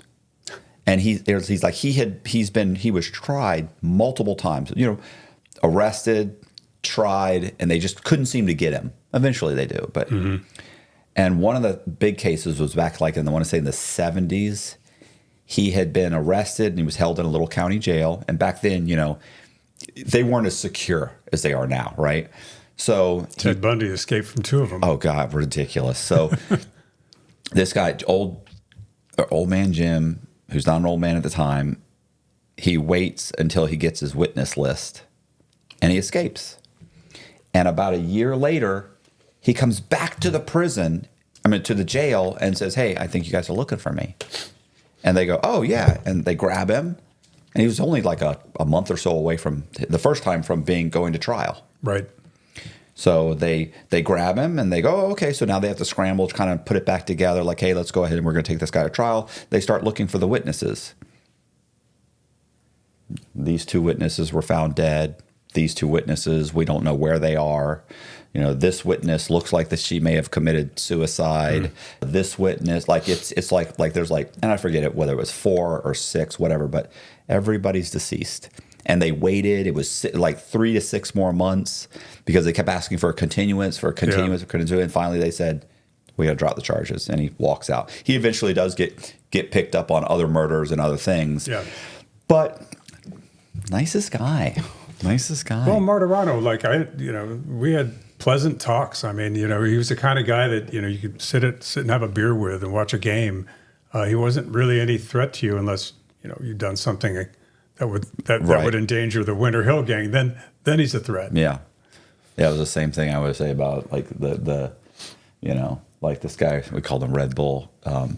I was always, it's like, Red Bull, nice guy. I wouldn't invest with him. He was, was there for fraud, right? For taking people's investments and then defrauding them out of it. It's like, wouldn't invest with him, but great to eat dinner with. Right. Super funny, very personable. Love spending time with him. Do not lend him any money. Right. Yeah. It's funny because in prison, like you have to really compartmentalize, what people are. Oh, I believe it. Yeah. Yeah. Great guy, don't let him watch your kids.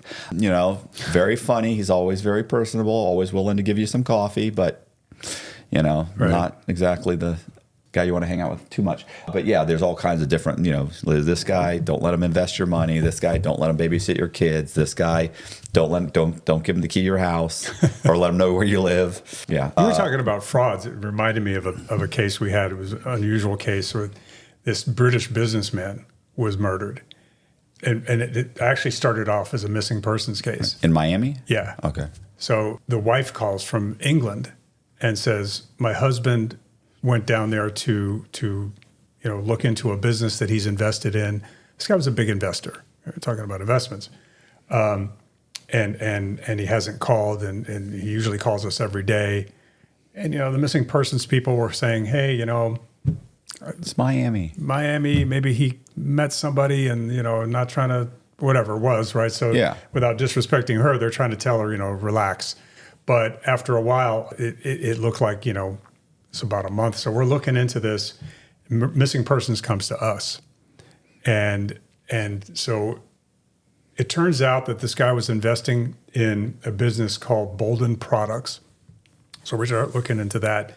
And this took, I think we worked on this for 3 years.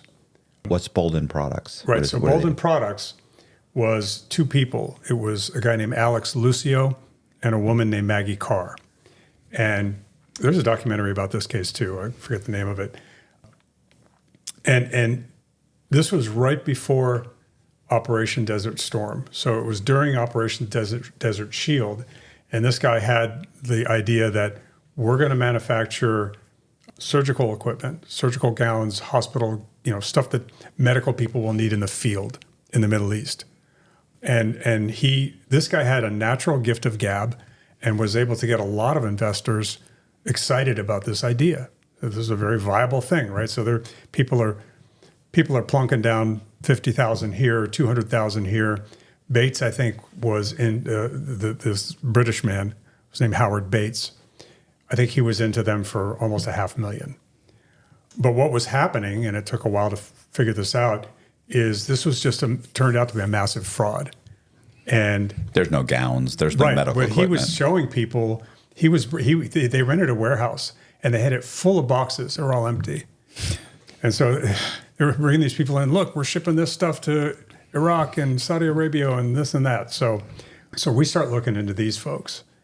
And we think that they had something to do with him because he had been getting suspicious about what's happening with the investment. Where are the returns? Why aren't we doing A, B, and C? And he wasn't getting any good answers. And we found the hotel where he had supposedly checked into, according to the family. They let us look at their video, and sure enough, there he is in the lobby shaking hands with Alex Lucio. So we know Lucio met him there on a particular day, and he just had to start working backwards from there, interviewing people. And again, the body now has still not been found. We don't know where this guy is. And after speaking to some people in North Carolina, where there was another aspect of the business there. This woman in North Carolina pretty much breaks the case for us and says, this is all bullshit. This is all a big fraud, et cetera, et cetera. So who is she?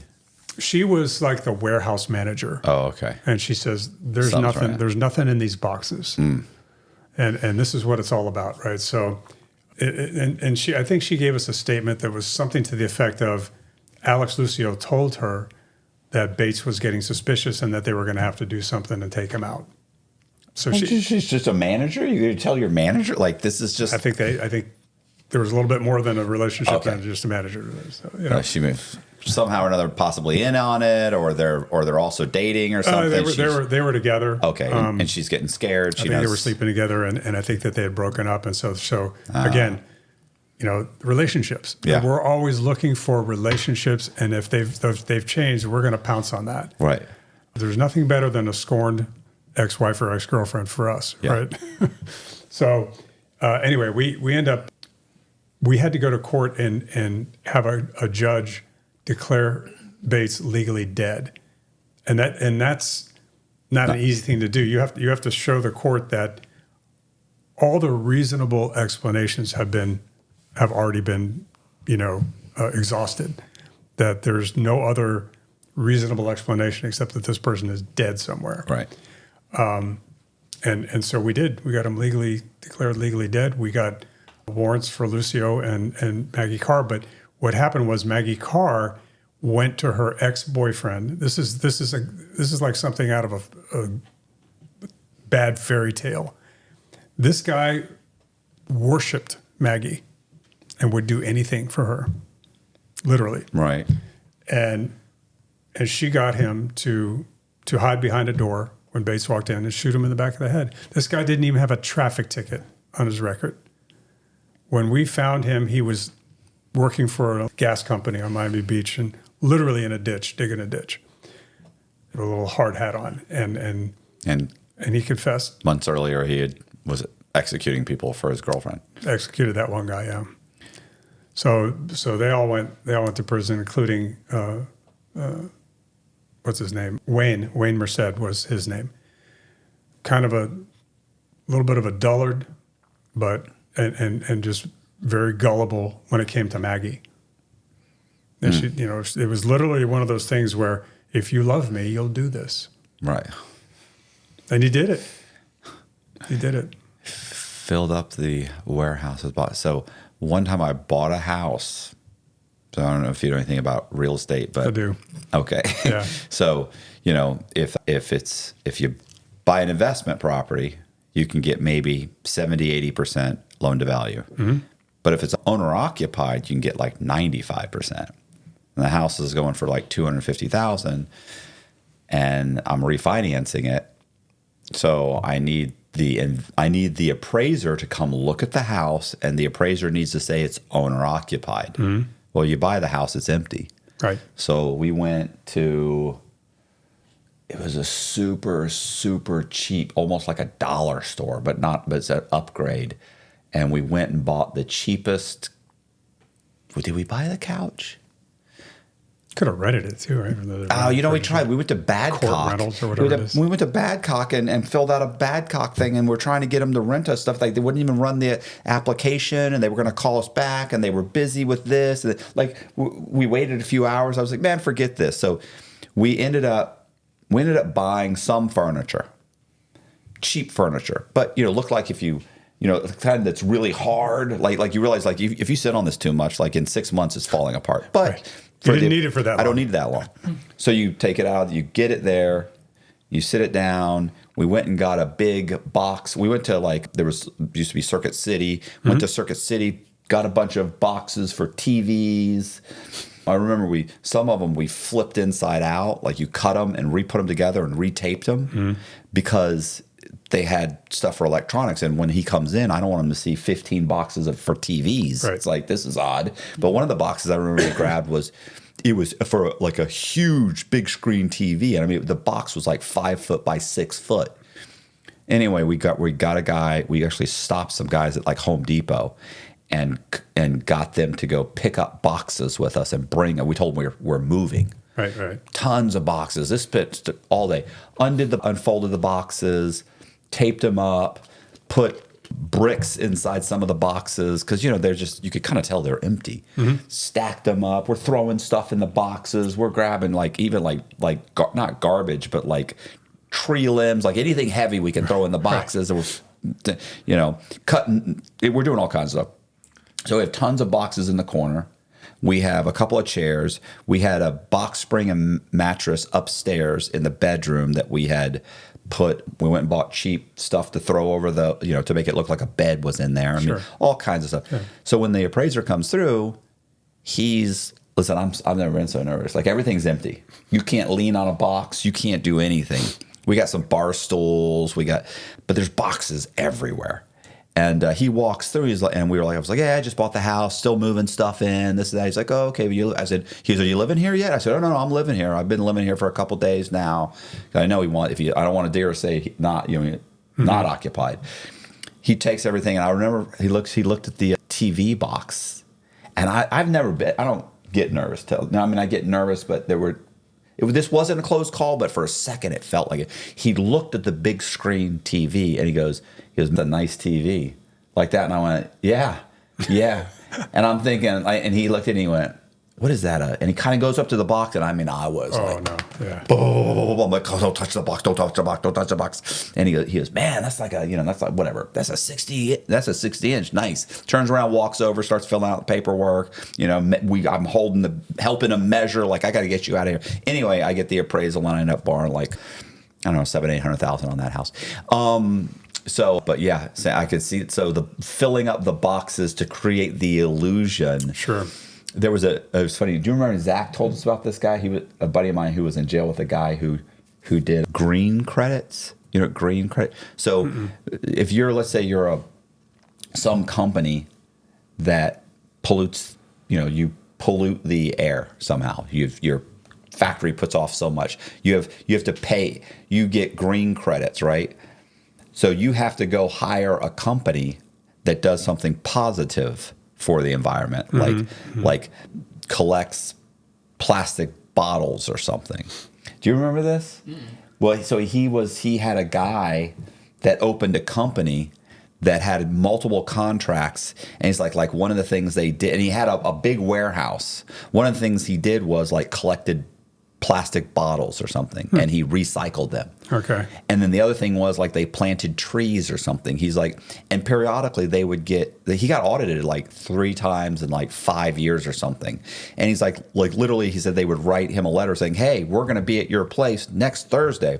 And he'd run out and he'd rent a bunch of, what do you call it? What are the things that they move stuff? The forklifts. Yeah, and he'd get boxes, and he'd rent products, and he'd hire a bunch of guys to just move stuff around so that when the auditor showed up, they would show up and walk around. Oh, you got these on the pallets, and they're all, they got visqueen wrapped up around a bunch of empty boxes on pallets, and just a complete illusion. Like 3 times he was audited. The guy ended up, I forget what it was. It was $5 million or $12 million. It was an outrageous amount of money that he had gotten in credits for doing these green projects that he never did. And he passed 3 audits. Wow. Just so happened that some cop that lived in his neighborhood kept seeing, like, driving by his house going, what is this guy do? He's got 2 Ferraris. Yeah. What does this guy, like, and kind of like knew the guy, knew he was like an idiot. Like, what is this idiot doing? He's got to be illegal. So the cop starts looking into it and ends up finding out what he's doing, and then ends up talking to somebody saying, listen, I know this guy. He's making a ton of money. Whatever it is, it's illegal. And whatever that ended up starting something that led to the investigation, led to his whole scam unraveling. Like, somebody showed up one day just to talk to him or something, and they didn't send a letter. Yeah. And the warehouses are empty. And, there's nobody working. And there's no forklifts, and there's but people can get creative. Yeah. You just need some time. You can't just pop up on them. Right. It all unravels if you just pop up on them. Right. Sorry. No, I love it. It's great stuff. It's quite a variety of cases, right? So back in the early to mid 80s, I think we were handling mostly drug related stuff. Right. But you've always got the domestic stuff happening too. But every once in a while, there's a case that pops up that is so unusual. And so there was a lot of, by 1986, there was a lot of pressure, law enforcement pressure on the East Coast, and it was all focused on cocaine. And what was also happening that I don't think law enforcement really paid much attention to was the good old boys were still running marijuana, on the other side, Right. and staying away from the main channels, right? And they were getting creative with it. But anyway, so one day in '86, I get a case out in the Everglades on one of these levee roads, right? So you got all these canals, you got these major canals out there, probably almost down to Monroe County line, if you're familiar with that area. So it's down where Dade County turns into pretty much Everglades area. Okay. And it's off US 1 where if you're driving down in the Keys. So one of these levee roads, just a dirt road next to a canal, there's a crashed airplane. And it's a Piper Navajo twin engine airplane, and Just perfect for 300 yards north of the airplane is a body. This was found by one of the what's it called? Florida water management, South Florida Water Management District. They go out and they test the canals, right? They do water samples and they test the depth of the canals and all that stuff. So he finds the plane, and then he smells something bad, and he's walking around and he finds this body covered with branches, and the body is partially headless. Like the head's been obliterated, it's gone. There's just a stump sticking up. Body's decomposed probably 2 or 3 days. I'm surprised the gators didn't get it. And we figured that maybe the head, maybe the gator's got his head. We didn't know. Right. But the branches were not that disturbed. You know what I mean? Like it wasn't like When you fall from the sky? no. The branches. Somebody put the branches on him without question. So we didn't know what the story was. He had a belt buckle that said Pratt Whitney Aircraft, and they make airplane engines. Yeah. So we figured the guy was either a pilot or had something to do with the airplane itself. I mean, there's no houses out there. There's nothing. If you're near an airplane, you're connected to that airplane somehow. Yeah. How far is he from the airplane? 300 yards. So did he crash the airplane and start walking, or were there two of them, or I wonder? We went through all those questions. We think that he was present when the plane crashed, was either killed or died during the plane crash, and the other people that survived it carried him over there and far enough away from the plane where they thought maybe he wouldn't be found. Right. He got found. So we're looking at the body, and he's got a spray can of off, Deepwood's off, and some cigarettes, and we figured maybe he's out here as an offloader, helping bring the plane in, waiting for the plane to come in. Right. Who knows? So we're getting all this information on him. He's got no ID on him. The back of his head where the neck is looks like red hairs, and then we check the pubic hairs, they're red. So he's a redhead. We know that much. He's a ginger. He's a ginger, as they call him. And so we had an FAA investigator come out on all these things too. So this FAA guy says, "Hey, I know of a redheaded pilot that's a smuggler named Danny O'Neill." And so, okay, fine. So we tracked down Danny O'Neill. He's alive and well. So it's not Danny O'Neill. We did talk to him anyway. Right. Went and interviewed him. But so we made some flyers, and we put a picture of the belt buckle on there and a description of this guy. And we posted it at Tamiami Airport and several other airfields around, and places where, pilots and airplane mechanics and people like that might go. And one day I got a call from this man. I think this is my son. I haven't heard from him in a while. He usually calls me every week. We get together. Haven't heard from him in a long time. He's an airplane mechanic, and he's a redhead. And I said, "What's his name?" And he tells me his name. It was an old high school friend of mine. Really? Yeah. So we used to go out together and hang out. We used to go plinking together with our guns. We used to go, 3 or 4 of us used to go out and shoot and have barbecues and just do that kind of stuff. And so that was a little bit of a shocker. And so I eventually, uncovered who was involved. And he was the guy. He was actually trained by the U.S. Army to set up clandestine airstrips. So he did that in the Army, got out, and joined his buddies from high school. They all went to the same high school. Right. And joined this little smuggling group, and he was getting paid $10,000 a landing to help them land the plane and offload and that. So we ended up. So how did he die? So that was still mysterious. From the evidence on the scene, it looked like the airplane didn't negotiate the road that well. And that could have been weather, and it also could be because there was a kind of a gradual right turn to this thing. And for whatever reason, they went off the beaten road, the main road. One of the wings hit a small tree, and the plane spun around 180 degrees. I think during that whole thing, the victim tried to get out of the way and didn't. I think he got hit by the wing. At the time, Joseph Davis was the medical examiner for Miami-Dade County. He was renowned medical examiner, doctor, and really a great guy. And I asked him if he would look at it, and he looked at it, and he agreed with me. The guy was hit by probably the leading edge of the wing when the plane was spinning around. It his head. And hit his head. And obliterated his head. Oh. And all we found were a couple of pieces of the jawbone out there. So, yeah, probably critters got the rest of it. Right. So that was a strange case, and we spent a lot of time on it. We identified who owned the airplane, but we couldn't quite get enough to say who was actually flying the plane at the time. And they had burned the inside of the plane, so there were no drugs inside the plane. So, but we knew they were smuggling just from people we talked to. Yeah. And from their past. So that one kind of stuck out, right?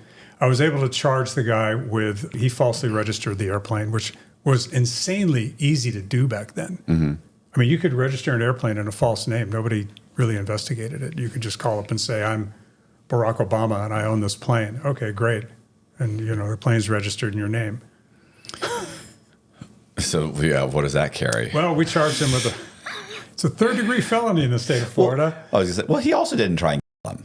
You know what I'm saying? Like, No, it's not like a murder. It's an accident. It's not like a murder. Years after I retired, I thought about the case a lot. I used to think about Harry was his name. Harry was a good guy, actually. He was a fun guy to be around. And then I thought of that group, and I thought, these guys weren't out robbing people or raping people.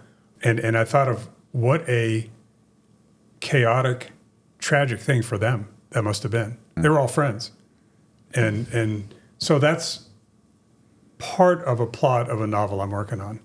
Oh, okay. Yeah. Yeah, I was going to say. I've kind of included that I'm weaving it into a bigger scheme in a book that I'm working on.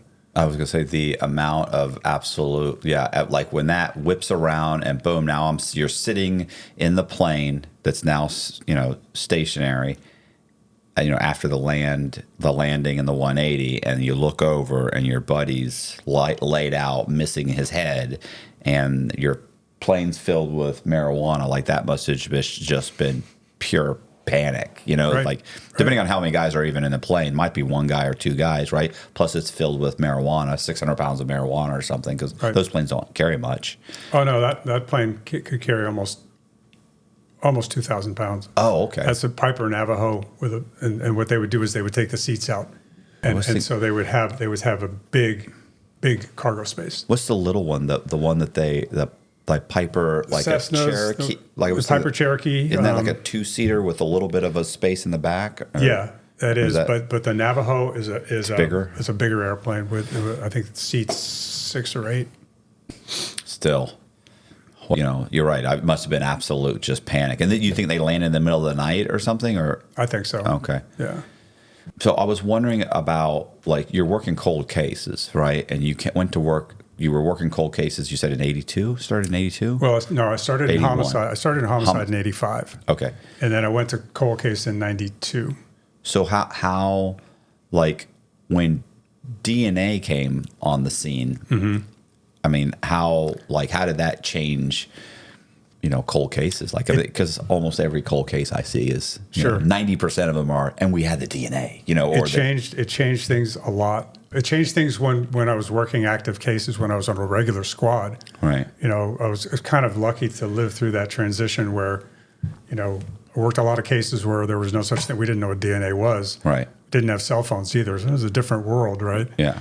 But yeah, because we didn't see DNA come on the scene until about 88, and we really didn't use it till about 89, 88, 89. Even then, you needed a huge sample. You needed a drop of blood about the size of a dime. Right. Right, minimum. But I mean, now it's now picked up the dead skin cell. Yeah, now dead skin cell. They're getting it off of one dead skin cell, and I've got a profile that tells me you're male, you're blue-eyed, you're Scandinavian, whatever. Yeah.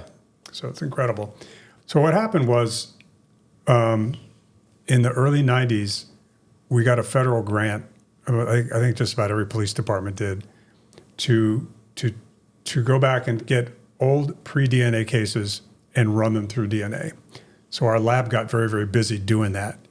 And they came to us and they said, what cases do you want to run? And so we picked a few. And one of them was a case I had worked on. I wasn't the lead, but I was on that squad and I was on the scene. There was a guy who was found beaten to death in a motel room. Horrible, like very, very dramatic scene. There was blood everywhere. Somebody had taken the pedestal from one of these big wooden tables and just wailed on this guy. And there were four empty beer cans on another table near the TV there in that room, small hotel room. And we had no idea who this guy was or what. We knew who he was. He was he worked in the garment industry. He had just arrived from Texas. So that made it very difficult because nobody knew him. He had just arrived. He was gonna start a new job, and he hadn't even found a place to live yet. That's why he was staying in the motel. There was nothing to indicate on the scene who was there, like what, who the killer might have been or what the motive might have been. So we took those beer cans. This was 1986 or 7. So we ran those beer cans through for fingerprints. Didn't get anything. Stuck them in a plastic bag. Took them to the property room like everything else. Case goes cold. So when we got this grant, I said, let's pick this case up and run everything through for DNA. 17 years later that we did this, and they got a DNA profile off the lip of one of the beer cans, right off the rim, male profile. So we put it into CODIS, right? CODIS is the national index, and we get a hit. It took a year, but we got a hit of a guy sitting in prison up in Illinois who was a burglar. And one of the things, we started researching him. We were able to track back his activities and his travels and put him in Miami at the time of the murder. And we also identified a girlfriend of his. And we interviewed the girlfriend, 2 girlfriends actually we talked to. We also researched, he was sitting in prison in Illinois for like 9 different burglaries. So we started pulling all the reports on those and reading them. And he had an interesting MO. On a lot of these burglaries, he liked to bring a 6-pack of beer with him. He took joy in breaking into somebody's house and sitting there and drinking beer. So that kind of explained the beer cans, and it explained why we didn't find any of the victims' DNA on the beer cans, only this guy. Yeah. And we were able to eventually charge him on that murder. So it was interesting. Did he confess, or he says no? One of the things that helped us out was we went and talked to him. My partner and I went up to the prison in Illinois, a place called Big Muddy Correctional Institute. It's right near the Mississippi River there in southern Illinois. And he agreed to sit with us and talk to us. And when we started talking to him about this murder, he says, we said, we've got your DNA on the scene. Right. That's all we told him. We got your DNA on the scene. We didn't tell him exactly where. And he said, you guys are full of shit. I'm not talking to you. And he calls for one of the correctional officers to take him. Right. And that was the end of the interview. About a week later, we got a call from the Correctional Institute from one of their lieutenants. He said, hey, this guy that you interviewed went back and started blabbing to one of his cellmates. And the cellmate said that Miami Dade detectives came up and accused him of being on a homicide scene because they had his DNA on a beer can. We never mentioned a beer can. So that's when we knew we had him. Yeah, definitely. We got the right guy. And so, the case fell apart though. It was kind of sad. We had a witness in Chicago where he used to live. That this was an ex-girlfriend. So this guy, our subject, had the word "perdóname" tattooed on his chest, and in Spanish that means "I'm sorry." So when we went to interview her, we said, "Hey, what's the story with the perdóname on his chest? Why did he have that?" She goes, "Yeah, I asked him about that. He said it's because he did something really bad to somebody in Miami." So that's just one little brick that you can use in your case. Right. She got murdered in some stupid gang thing up there. It had nothing to do with our case. So we lost her. And case never went to trial. That's not a good DNA one. He didn't got. We need a DNA one where you grab the guy. They go, you got me. We had a couple of those. Right. I mean, in cold case, I don't think we had a lot of those, but I know that in regular rotation squads they had a lot of DNA cases. I was going to tell you were talking. I was going to tell you something. Oh, we had a good robbery with DNA. Oh, okay. Well, real quick. Go ahead. I was going to say I interviewed. It was a remote. Funny. You remember the black kid? God, this kid was so funny. Remember he said his brother got caught. They did a robbery. Pawn shop. No, this is a pawn shop. They break in the pawn shop, and I think, oh no, they were gonna. Yeah, they did. They robbed the pawn shop, and then they were leaving, and they had stolen a car. They were leaving, and his brother was like, they were like, what are we doing now? He's like, oh, we got to go burn the car. He's like, listen, you guys, I'm done. And he gets out and he's walking down the street. He's a black kid, and he said he got pulled over by the cops, and he confesses to everything. And I said, what'd they pull him over for? He said he's just walking. Or why'd they grab him? He's just walking down the street. And I remember he is walking being black. He is walking well black. Walking well black. He said he grabs him and he said like they know about the pawn shop down the street. He said he confesses. He goes, my brother tells on everybody but me. And I was like, you got that? He's like, yeah. But one of the things I want to say, wasn't it him that he said they were breaking into houses? I want to say it was breakfast. He cooked breakfast. Yeah, any meal. Yeah. This was funny because he was big on selling guns. And so he would watch people, and people would tell him like, hey, there's a cop in my neighborhood. And so they'd figure out when the cop worked. He goes, and you got to figure out like when the cop works and when his wife works and figure out what that window is. He goes, so we'd wait for him to leave. Wait for the wife to leave. We know the kids are in school or whatever. He goes, and I'd go break in. He goes, because cops have guns. And he goes, so I'd go through the whole house. I'd find the guns. He goes, but I also know I've got like 6 hours. And he said, so, I'd open the refrigerator and I'd look in and, he's like, I'm hungry. So he's like, I cook myself a meal, have a meal, take the guns. And I was like, bro, this is bad. And the whole time he's telling me this, he's laughing. Right. And I'm like, bro, I said, this is bad. This is bad. This is why these guys really, really despise you. He's like, I know it's wrong, but I'm hungry. And he laughed the whole, unrepentant, right, but a great storyteller. But yeah, same thing. It's like, isn't that strange? Like this guy liked to sit down and have a beer and somebody's out. Like, it's just odd. Yeah. Why would you cook a meal? It's almost like a victory thing, right? It's like, I guess it's like eating your enemy after they kill him, like the Chinese did or whatever. So I haven't heard that, but yeah, I don't like that. But no, I read a story. Okay. I read a story written by a guy that was captured during World War II and by the Japanese. And they were hungry too. And he was, and so there's all this shooting going on, and then some soldiers come and open up. He was literally in a bamboo, like in underground with a bamboo thing on top, and all this shooting and screaming going on, and they open it up and they bring him and his buddy out, and they're Chinese soldiers. They've killed the Japanese guys and they were barbecuing them. So, yeah, little victory dance here. But anyway, you were going to say. I was going to talk to you about a DNA case.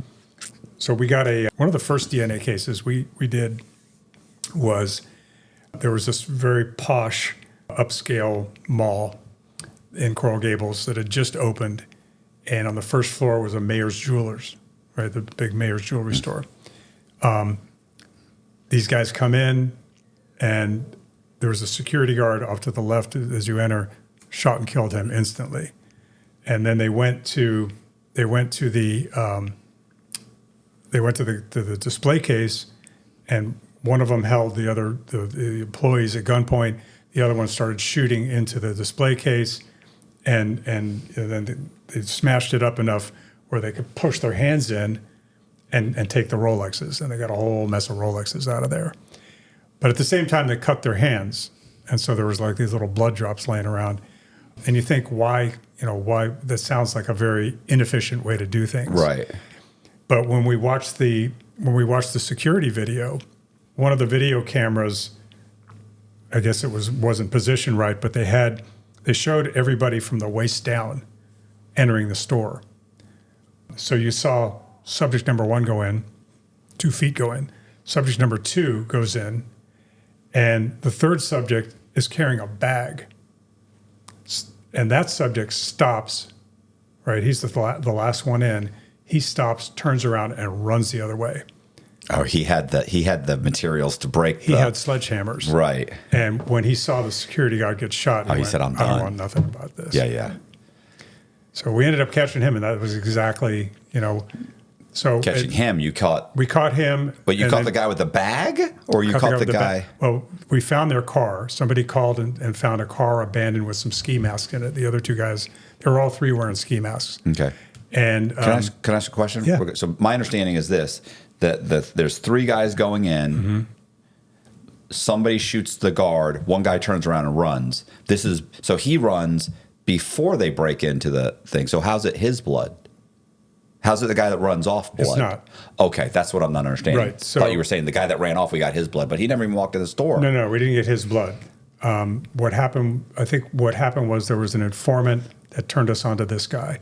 But at the same time that was happening, we had the DNA off the scene, and we also somebody called in and said that their car was abandoned in Coconut Grove, and we found the car. The ski masks were on the back seat, and we got DNA off the inside of the ski mask as well. So one of them, I think 1 or 2 of them, had a criminal past for a robbery or something like that, and that's how we identified them. Once again, why shoot the guard? What? You walked in, you've got a gun. The guy's gonna comply. He's not gonna. Exactly. I'm not dying for mayor's jewelry. Sure. You're insured, you'll get it. Whatever, you'll be fine. I'm getting paid $12 an hour. I'm just gonna get on the ground. Yep. Take my sidearm. Yeah, people are just idiots, and you're under so much more scrutiny. Well, so I have a question for you. When you came here, were there certain things you wanted to cover? Yeah. So one thought that I had about the book was, I think almost all cops will tell you that law enforcement is misunderstood, and it's not to sound like, oh, poor us, right? We chose the profession, right? But there's so much about the work that is not known, really. The public has a lot of misperceptions because of Hollywood. But there's also things that are never portrayed at all in Hollywood. And there's things that we did that people have no idea. When we were talking about decomposed bodies, yeah, we had to take the jewelry off. We had to do the next of kin notifications, which is probably one of the most difficult things in the world to do, is to knock on somebody's door at 2 a.m. and they have no idea why you're there. And you got to tell them that their 19-year-old honor student just got killed in a robbery. He was in the wrong place at the wrong time. Something like that. Right. It's hard. It's very, very hard. But you also have to return the property to them, which is, after the initial shock of your loved one is dead, when they see that jewelry, that wristwatch, that ring that they're familiar with, it's extra tough. And so there's kind of this weird bond that forms between homicide detectives and next of kin. But talk about decomposed bodies. You take this stuff off a body and it's got nasty smelling skin, foul looking shit dripping off of it. And we had a tradition. It wasn't really a policy, but it was a tradition that we cleaned that stuff. Right. We did it. We didn't have maids or housekeepers to do that. You would go into the men's room sometimes and you would see detectives standing at the sink with toothbrushes scrubbing that stuff clean. And it was a matter of respect. Yeah, I can't hand this over to this person. There's no way in the world you could do. How could you do that? It's bad enough that you're there telling them the worst news they'll ever hear, right? And so I think that was kind of emblematic of what motivated us to work these cases, especially the truly innocent victims. And I say that because a lot of our victims weren't truly innocent. They were involved in something, and then they were a factor in their own demise, right? Right. But when we saw somebody just murdered in a robbery in their home, a woman's coming back from Publix and her body's on the kitchen floor, there's blood everywhere, and the groceries are spilled, and you look at that and you go, shit, that's my wife. Yeah. That's my sister. That's my mother. Didn't do anything to bring this on themselves, just happened to cross paths with the wrong person. And so we felt tremendous obligation to close that case. Like we just, we would work around the clock. We probably would, if they would have said, hey, you're not making overtime on this case, we would say, fine, we'll work. Right. We'll continue working it. And so one of the things about the book was it's not just a collection of stories, but it also portrays, I hope, what it was like for us to work those cases, right? What it was like as a human being working on the cases of other human beings being murdered, like just emotionally and personally how it affected us. And so I tried to put that viewpoint in there and make it more relatable to the average person reading it going, yeah, I understand that. So I have a question. Is it just like this is, chapter 3 and it's on, this homicide or is it like a memoir where you weave your story as it kind of, as these cases come up and develop, and then you kind of weave your story into your life? Or is it just chapter 1 is on this, chapter 2 is on this, chapter 3 is on this? No, it's more the former. What you said is the weaving in my personal stories. So right. there's actually a lot of flashbacks in there to my childhood, and that kind of happened accidentally as I was writing. I was going to write about the first badge that I encountered, and then the first tie that I encountered, and then the first gun, because the book is Badge, Tie, and Gun, Life and Death Journeys of Miami Detective. So as I'm writing about the first badge, I thought, I'm going to write about my badge being pinned on at the ceremony when we graduated the police academy. Then I remembered, where did I first see a police badge? I was like 8 years old. A policeman stopped me because he thought I threw something at his car. It was an incident that happened when I was walking home from school. Mm-hmm. And so I described that first in italics as a flashback, and then I go to the modern badge story.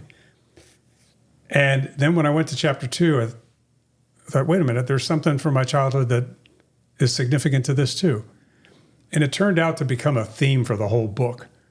There's lessons I learned as a kid, or things that happened to me as a kid that were kind of ironically similar to things that happened to me as an adult. And I don't know if I'm explaining that well, but that's how I tried to tie it in. So a particular chapter might open with one of those flashbacks to my childhood and then go into the story of the homicide or whatever it was. Okay. Yeah. Yeah. I mean, I think it's like we talked earlier, like when you said, like rewriting your book. Yeah. Like the first version of my book starts off with me, like my first fraud, and then just continues kind of like that. Mm-hmm. And so when I gave it to my literary agent, he read it and he came back and he said, I'm sitting in a prison visitation room. And I said, because I'm thinking he's coming back wanting to represent me. Mm-hmm. And he comes back and I said, what did you think about the book? So we talked for a little bit first. And then I was like, well, what did you think of the book? Like, let's get to it, And he said, I'm assuming you liked it. You came back. You want to represent me. And he goes, amazing story. And I was like, oh, okay. I was like, great. He said, yeah. He said, it's got to be completely rewritten. And I went, what? He said, at the end of this book, when you get sentenced to 26 years, he said, I thought, fuck him. He had it coming. And I was like, huh? That's not what I wanted to hear. And I was like, what are you talking about? He's like, yeah. He's like, and he said that luckily I know a lot about you already because he knew my brother-in-law. So he was like, and I know that that's not who you are. You make yourself sound like this complete psychopath that was just this master fraudster who, and goes through the whole thing. He said, I know that's not exactly true because I know about, he starts telling me about my childhood. Right. And he's like, you need to weave that in here. He said, I'm going to send you a book on how to write a memoir. I'm like, oh my God. And he's like, what are you busy? Right. He was like brutal. Yeah. A lot of appointments this week. Yeah. He emails me the book. Actually ended up reading like 3 books on how to write a memoir. And I start to realize like, oh, wow. Like there is all this stuff in your childhood that is, that is reflective in your adulthood. Really? What book is that? I'd love to read that. What do you mean? I never read that. Are you like, honestly, this is the thing I've always been, and I get asked this all the time. Here's what I remember about the book. It's about 90 pages long. It was written by a woman that had written like 3 other memoirs. And so she's thought a lot of herself. And it had a sailboat on the front of it, and I cannot remember it wasn't the book that my literary agent sent me. It was a book that another inmate came to me and gave me, and I read it, and he asked me if he could let somebody else read it because he was going to write a memoir too, and I let him read it, and I never got it back. I was interviewed by the Atlantic magazine when I got out of prison, and they were the same thing. They were like, what was the book? And I was like, man, like I would love to know what the book was. But what was great about it was she gave all these examples about writing a memoir. And I remember one of them, she said she'd already written 1 memoir by the time she wrote, or 2 memoirs by the time she'd like written this book. And she said, my first memoir, I talk a lot about being a kid. She said, I remember making the reference that, there's the old joke, I walked to school, 3 miles both ways, uphill both ways, right? And she says, but the truth is, my bus stop was about 3 miles away. I had to walk 3 miles every day. She's like, at the age of 7 or 8 years old, both ways to the bus stop. And she said, the funny thing is, I talk about that in the book. I mention that. She said, but I was in my late 30s, and my husband and I took a trip across country, and we happened to be going to be close to the home I grew up in. And I said, let's drive by. And she said, we drove by the house. And she said, and I got to where the bus stop was. And she said, it wasn't 1/4 mile away from the house. She said, but to me as a child, that walk was grueling. And I talked about how much I hated the walk. And I would lay in bed the next day and know it was snowing. And I had to walk how long was she? But it wasn't 3 miles. It was 1/4 mile. You could see my house from the bus stop, Yeah. So, but she gives all of these things about being, growing up super hungry with her family and knowing how important food was and how important, savings were, and how she has all these little things. And so when I got older and I met this boy, and this is the reason that I chose not to do this because this, and why I was shopping at thrifting mall, even though I was making money, I knew it wasn't going to last, and that kind of thing. So she had all these examples, and one of the big examples was even if you don't think that those things in your childhood affected you, she said you need to look for them. Wow. And put those things down, whether you believe it or not, because she was talking about how like nobody believes those things affected you. Nobody thinks about them again. You've never once thought back about the time that whatever your mother left and maybe didn't ever come home, or came home the next morning, or these little things that you don't look back and think about because you never talk about them again, but you need to look and see how they could have affected you. And she said, I think you'll find that those things, that once you think about them, they did affect you. Mm-hmm. And listen, man, I sat there for rewriting that memoir, tears in my eyes, thinking about my childhood. Yeah. And all those things that I never allowed myself to think about. You know what I mean? I know exactly what you mean. Right. So that's why I was wondering, So yeah, so I know I rewrote that whole book, gave it back to him, and then of course I got edits and I had to rewrite it again. And yeah, there was just tons of little tiny things that were perfect, just like you. You get these flashbacks, you weave them into why did I behave this way? Right. Maybe it's because and the only thing I can think of is when I was a little kid, and my father said this and this and this and this, and you realize that, and then you write it in, and then somebody reads it. And they love they're like, bro, wow. There's one little snippet I'll give you from there when my mother was brought up very religiously. My dad was completely anti-religious, so they forged some sort of compromise somewhere, But and so I wasn't brought up heavily religious, but I asked my mom one day. I was a little kid. I said, "Does God have a sense of humor?" I don't know where I got that from. Does God have a sense of humor? She goes, "Yes, I believe he has a sense of humor because we have a sense of humor," and da da da da da. She gives me this explanation. So I'm handling this case in 1985, my first actual unsolved case, because the first ones they give you are what they, CBAs, closed by arrest. In other words, subject is already known. Benjamin, hi, I'm Benjamin. I shot my wife, right? That's on the scene. So after you've done a couple of those, then they'll give you a whodunit, right? One that's unsolved, you got to solve it. And so this one was, this businessman from El Salvador. He owned a luxury furniture store, Italian leather furniture store up in North Miami. And he's coming out of his business one night after having a meeting with his two associates. He gets robbed and shot in the chest and killed. And the other two guys were apparently accosted and roughed up by these dudes. They said, "Yeah, man, it was these three black guys, and they tell us this whole story." So we go out scouring the neighborhood for the robbers. We're looking at all the robbers that are known in the area, and for a better part of 3 weeks, we got nothing. And it's my first unsolved. So I'm like, shit, I got to solve this thing. I hope we get a break. Well, we end up getting a break.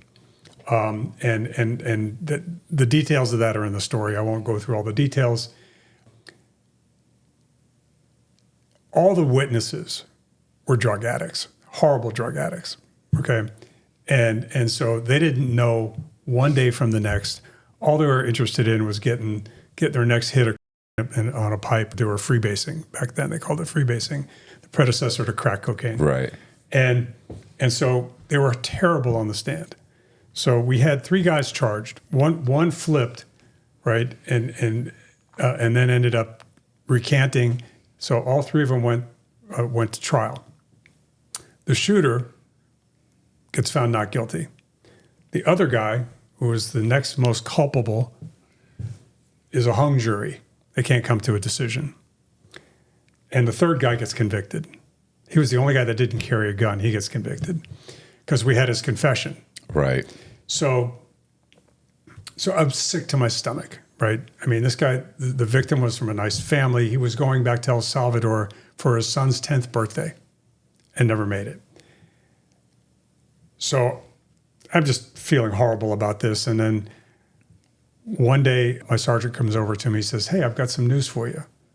He goes, "Tucker, who was our shooter, he was in Opelika playing with a gun and accidentally shot himself in the head. He's dead." Says the other guy, a month later, the other guy that the hung jury was on went down south and robbed a gas station. Gas station owner shot him 4 times. He's paralyzed for life. And my partner looked at me and goes, "There's a God." Yeah, and justice. and he's got a sense of humor. Right. So have you had any remarkable or anything that comes to mind, like in the interrogation room, like someone's trying to tell you a story, give you a story?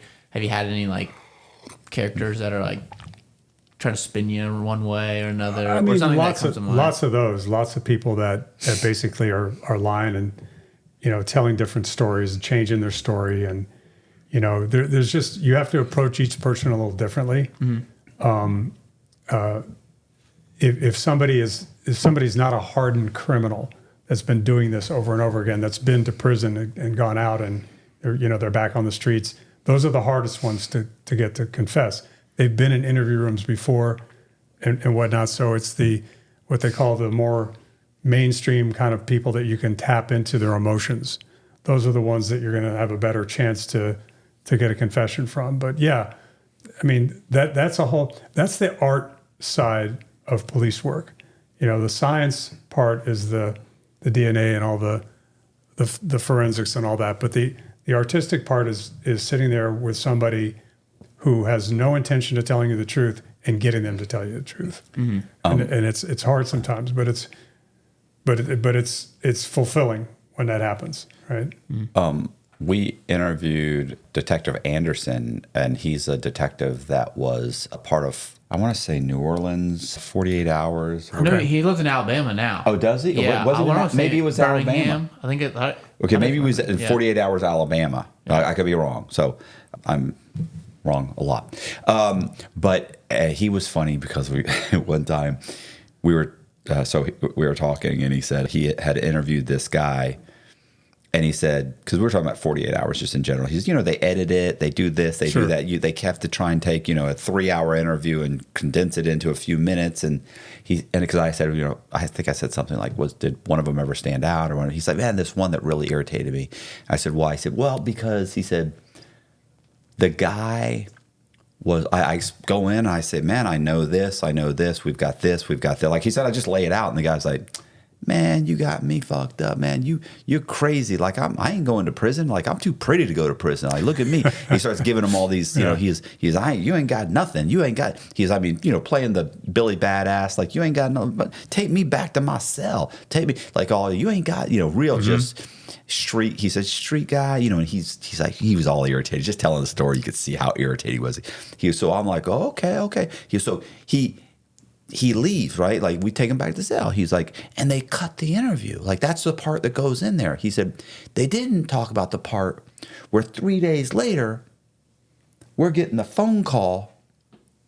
I want to cooperate. I want to talk. And when I bring him back in and he's crying and I wasn't the shooter. It was Billy. And he's like, they didn't put any of that in. Right. He's like, oh, that made me mad. I was like... No, some funny shit happens in interview rooms. I mean, I'm interviewing this one guy. I forget what kind of case it was, and I was telling him. I said, "Look, I do this for a living. You're full of shit. I can tell you're lying. Don't give me this bullshit." And this guy goes, "Detective Nyberg, I'm almost positive I'm telling you the truth."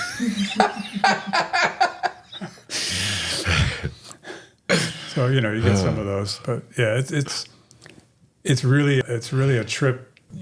Through human behavior and into the human mind, right? When you're working these cases, I could talk about the Value Jet crash. We handled that. We worked on that. So that was. Oh man. So that was 1996. There was a plane that was leaving from Miami to Atlanta, and it ended up coming back. It was catching on fire. There was something in the baggage compartment that caught on fire. They tried to return. They didn't make it. The fire burned through all the hydraulic lines in the plane. The plane nosedived into the Everglades. 111 people, and that was we got sent out to that. Almost everybody in Homicide was out there, basically collecting fragments of people. Everything was just shredded. The plane, the people, everything. That was an amazing experience, and I wrote about that in the book too. Did they rebuild? I mean, I don't think you, but the FAA, did they rebuild the entire plane? They did. They had a wire mock-up of it. It was a DC-9. And so FAA was out there in their airboats. This was out in the middle of the Everglades. So we had our airboats we were going out in, picking up body parts. Mm-hmm. And whenever we found an airplane part, we would stick a colored flag, I think it was either red or blue, flag in the muck, and that meant for the FAA to come get that, and then they did the same for body parts for us. So it was about a month and a half operation. It was like doing that. Completely obliterated. Completely. I mean, it's not like it was like no. The plane was shredded. Yeah, like shredded.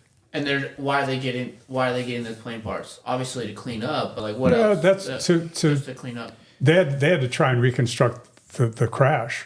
They want to know what went wrong. Is this a problem? Initially, they didn't know. It took a while for them to find out what exactly happened. So it was important for them to get as many parts as possible and put all those parts on that wire frame and look for things like scorch marks or anything that might give them a clue. And as a detective, what are you trying to do? Are you trying to identify who these people are? Or We did. Yeah. There was, there's luggage and ID floating around out there. There's hands and feet floating. There's and we ended up identifying everybody. But we're out there. Basically, it's a recovery. Part of it is a recovery process. We're recovering the body parts, but we were also looking for the black box, which we found, and any oxygen canisters, which we found a bunch of because that was what caused the fire. Right. Those were stored improperly in the baggage compartment. They weren't supposed to be there at all. And when the plane got up to a certain altitude, they popped open, and that stuff's coming out of there like 1,000 degrees Fahrenheit, and just turned the baggage compartment into a bonfire. Mm-hmm. And there was no hope for that plane. I was wondering this earlier, Marcus Shrinker. That's the airplane guy, right? Yeah. How did he get caught? I know what the airplane did to make it to the ocean, but how did he had bailed out. Yeah. Before it landed or before it crashed. When he bailed out of the plane, he thought it was going to go out over the ocean. It ran out of fuel because the door, because he had opened the door and jumped out. So it was never able to go back up to... Yeah, but how he physically get caught? I know the plane didn't make it to the ocean and it crashed, but what'd he do? Well, he jumped out very close to where he had parked his motorcycle in a storage unit. Mm-hmm. So he gets on his motorcycle, he stays the night in a hotel, he then drives and he goes to a KOA campground and he rents a little camp area and he stays there. And by this point they know they found the plane not in the Gulf where he thought it was going to go to and disappear. They find the plane, they find out that the windshield has not imploded. Like he said, called in a distress signal. Oh, I'm going down. And it ends up landing in a swampy area instead of going out in the Gulf. And so they know right now, they immediately know something's wrong. The guy jumped out. They very quickly realized he's tried to fake his own death. So he's reading the newspaper articles about it.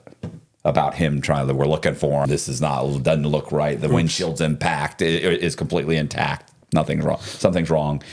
And he ends up sending an email to a friend of his that runs a newspaper in his hometown where he lives. So it's basically saying, the guy was a pathological liar, basically saying just trying to cover the whole thing. No, the windshield imploded, and I was losing,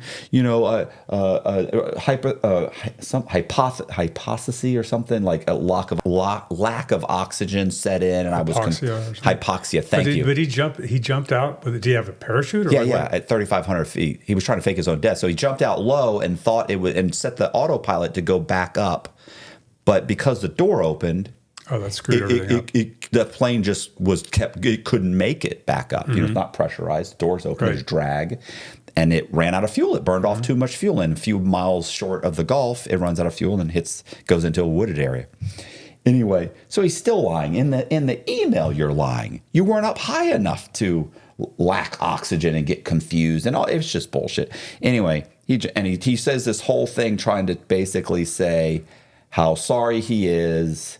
He still doesn't take a responsibility for anything for ripping off all of his investors. And he emails this guy. Well, that guy contacts the U.S. Marshals. The U.S. Marshals start looking for him. They track back to a KOA campgrounds, but apparently they use some kind of a system. All of them use the same systems. They know he's at one of these. And in the meantime, he tries to, according to him, complete lie, by the way, because he told me this is untrue, that if you read any newspaper articles, they'll tell you he tried to commit suicide.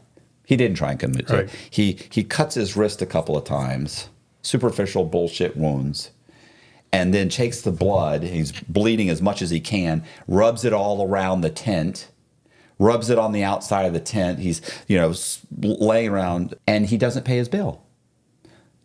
which is common for Marcus. And the owner comes out after 12 o'clock. The bill you're supposed to be leaving or pay another day, goes out and walks up and sees blood on the tent. It's clearly it's blood or something. Who knows? And he goes, hey, I used 10 or 10 feet away. He said, hey, listen, are you going to stay? And he's like, I'm going to stay. I'll come up there in a little bit and turn and pay the next, give me a little bit. And he's like, okay. Now, he's trying to act all weak and everything. Like, I'll come. But the truth is, you haven't lost enough blood. Anyway, and he's faking it. He's faking a suicide because he knows he's going to get arrested, and it's purely for sympathy. He screwed up faking his death, and he's going to try and do it again. Right? Yeah. He's going to fake the suicide to get sympathy and maybe get Baker acted instead of get arrested. And that's what he's hoping for. Like, I didn't. And then his plan was to blame everything on his wife. Yeah, he's a good guy. So what happens is the guy at the KOA sees the blood, and he calls the local sheriff's department and says, listen, got this guy here, and this is what there's like. I think it's blood. There's like blood. I think he may have done something. I don't know. And they're like, what does he look like? And he explains to him what he looks like. And they say, well, what's he driving? And he says, he's driving a motorcycle. He's on a motorcycle. He's 6 foot tall, brown hair. And he's like, yeah. And they're like, okay. They're like, we know who that is. We know who it is. Yeah, it's our DB Cooper. Yeah, we're coming right now. And so they immediately drive out there and surround him, and they grab him and pull him out, and he's all, and they bring him to the hospital for a few days, and he's fine. And he ends up. So that's how they caught him. Just stupidity. I mean, he wanted to get caught. He thought he was going to be able to say he had some mental. Then he started saying he had bipolar disorder, and it wasn't his fault. And it was, if you have undiagnosed bipolar disorder, and not that everybody doesn't say that there probably is with the bipolar disorder, but that's not why you stole these people's money. You stole it for greed. Right. He's a piece of garbage that I wrote a book about. You've been doing a lot of writing. Yeah, I had a little time on my hands. Yeah, you did. So I figured that's what I would do in prison. Everybody else was playing volleyball, handball, soccer, baseball. And, I didn't want to, learn horticulture or how to drywall or do any of that. I didn't want to learn how to play the guitar. I'm never going to be a musician. So you wrote. Good for you. Yeah, I wrote my memoir, and then it turned into another guy's memoir, and then that turned into somebody else's memoir, and then that turned into another memoir. And then I just started writing true crime stories, and I switched to I'm just going to write your story. Because what I realized what ends up happening when you write a memoir is those people you write the memoir about suddenly start thinking that they wrote the memoir. And you didn't write any of this. Mm-hmm. And I know I put your name on it. Right. And I know we talked and we wrote a thorough 80-page outline. You're calling it my memoir, right? Yeah, but now you're pitching it as your memoir, and now you're, and it's like, this doesn't, with Matthew Cox it's not as good as, by Matthew Cox. And the other thing I realized too is I did that because I initially did that the first few books because I felt like they were telling me their story. And I also wanted to build sympathy, right? Like mm-hmm. you want to, it's easy if you're listening to me tell my story, it's easy to turn this person into a sympathetic character. Because people empathize with them and they can tell what's going on in their head. And then as I became probably a better writer, I realized that one, I needed more control of my work, and two, I found ways to do that without having to have the subject without having it be in first person. I could do that just through the interviews, to a degree, mm-hmm. maybe not perfectly. And then there's some people you write a story about, it's like, you're just not a sympathetic person in general. Like, so there's no reason to create this sympathy for you. It doesn't exist. It's going to tell it like it is, right? Right. And that'd be Marcus Schrinker. That was the first one that I just wrote his story. That's this guy with the plane you're talking about. With the plane. Yeah, it was famous. I'm going to have to check that out. This was during 2008. I vaguely remember something like that. So so people can find your book on Amazon, right? So on Amazon, it's an ebook, right? Kindle, and or on paperback. Okay. Whatever you want. If you're in South Florida, you can get it at Books and Books in Coral Gables. And you're working on doing an Audible right now. Is that right? That and I've written 2 novels that I'm working on. I'm finishing one.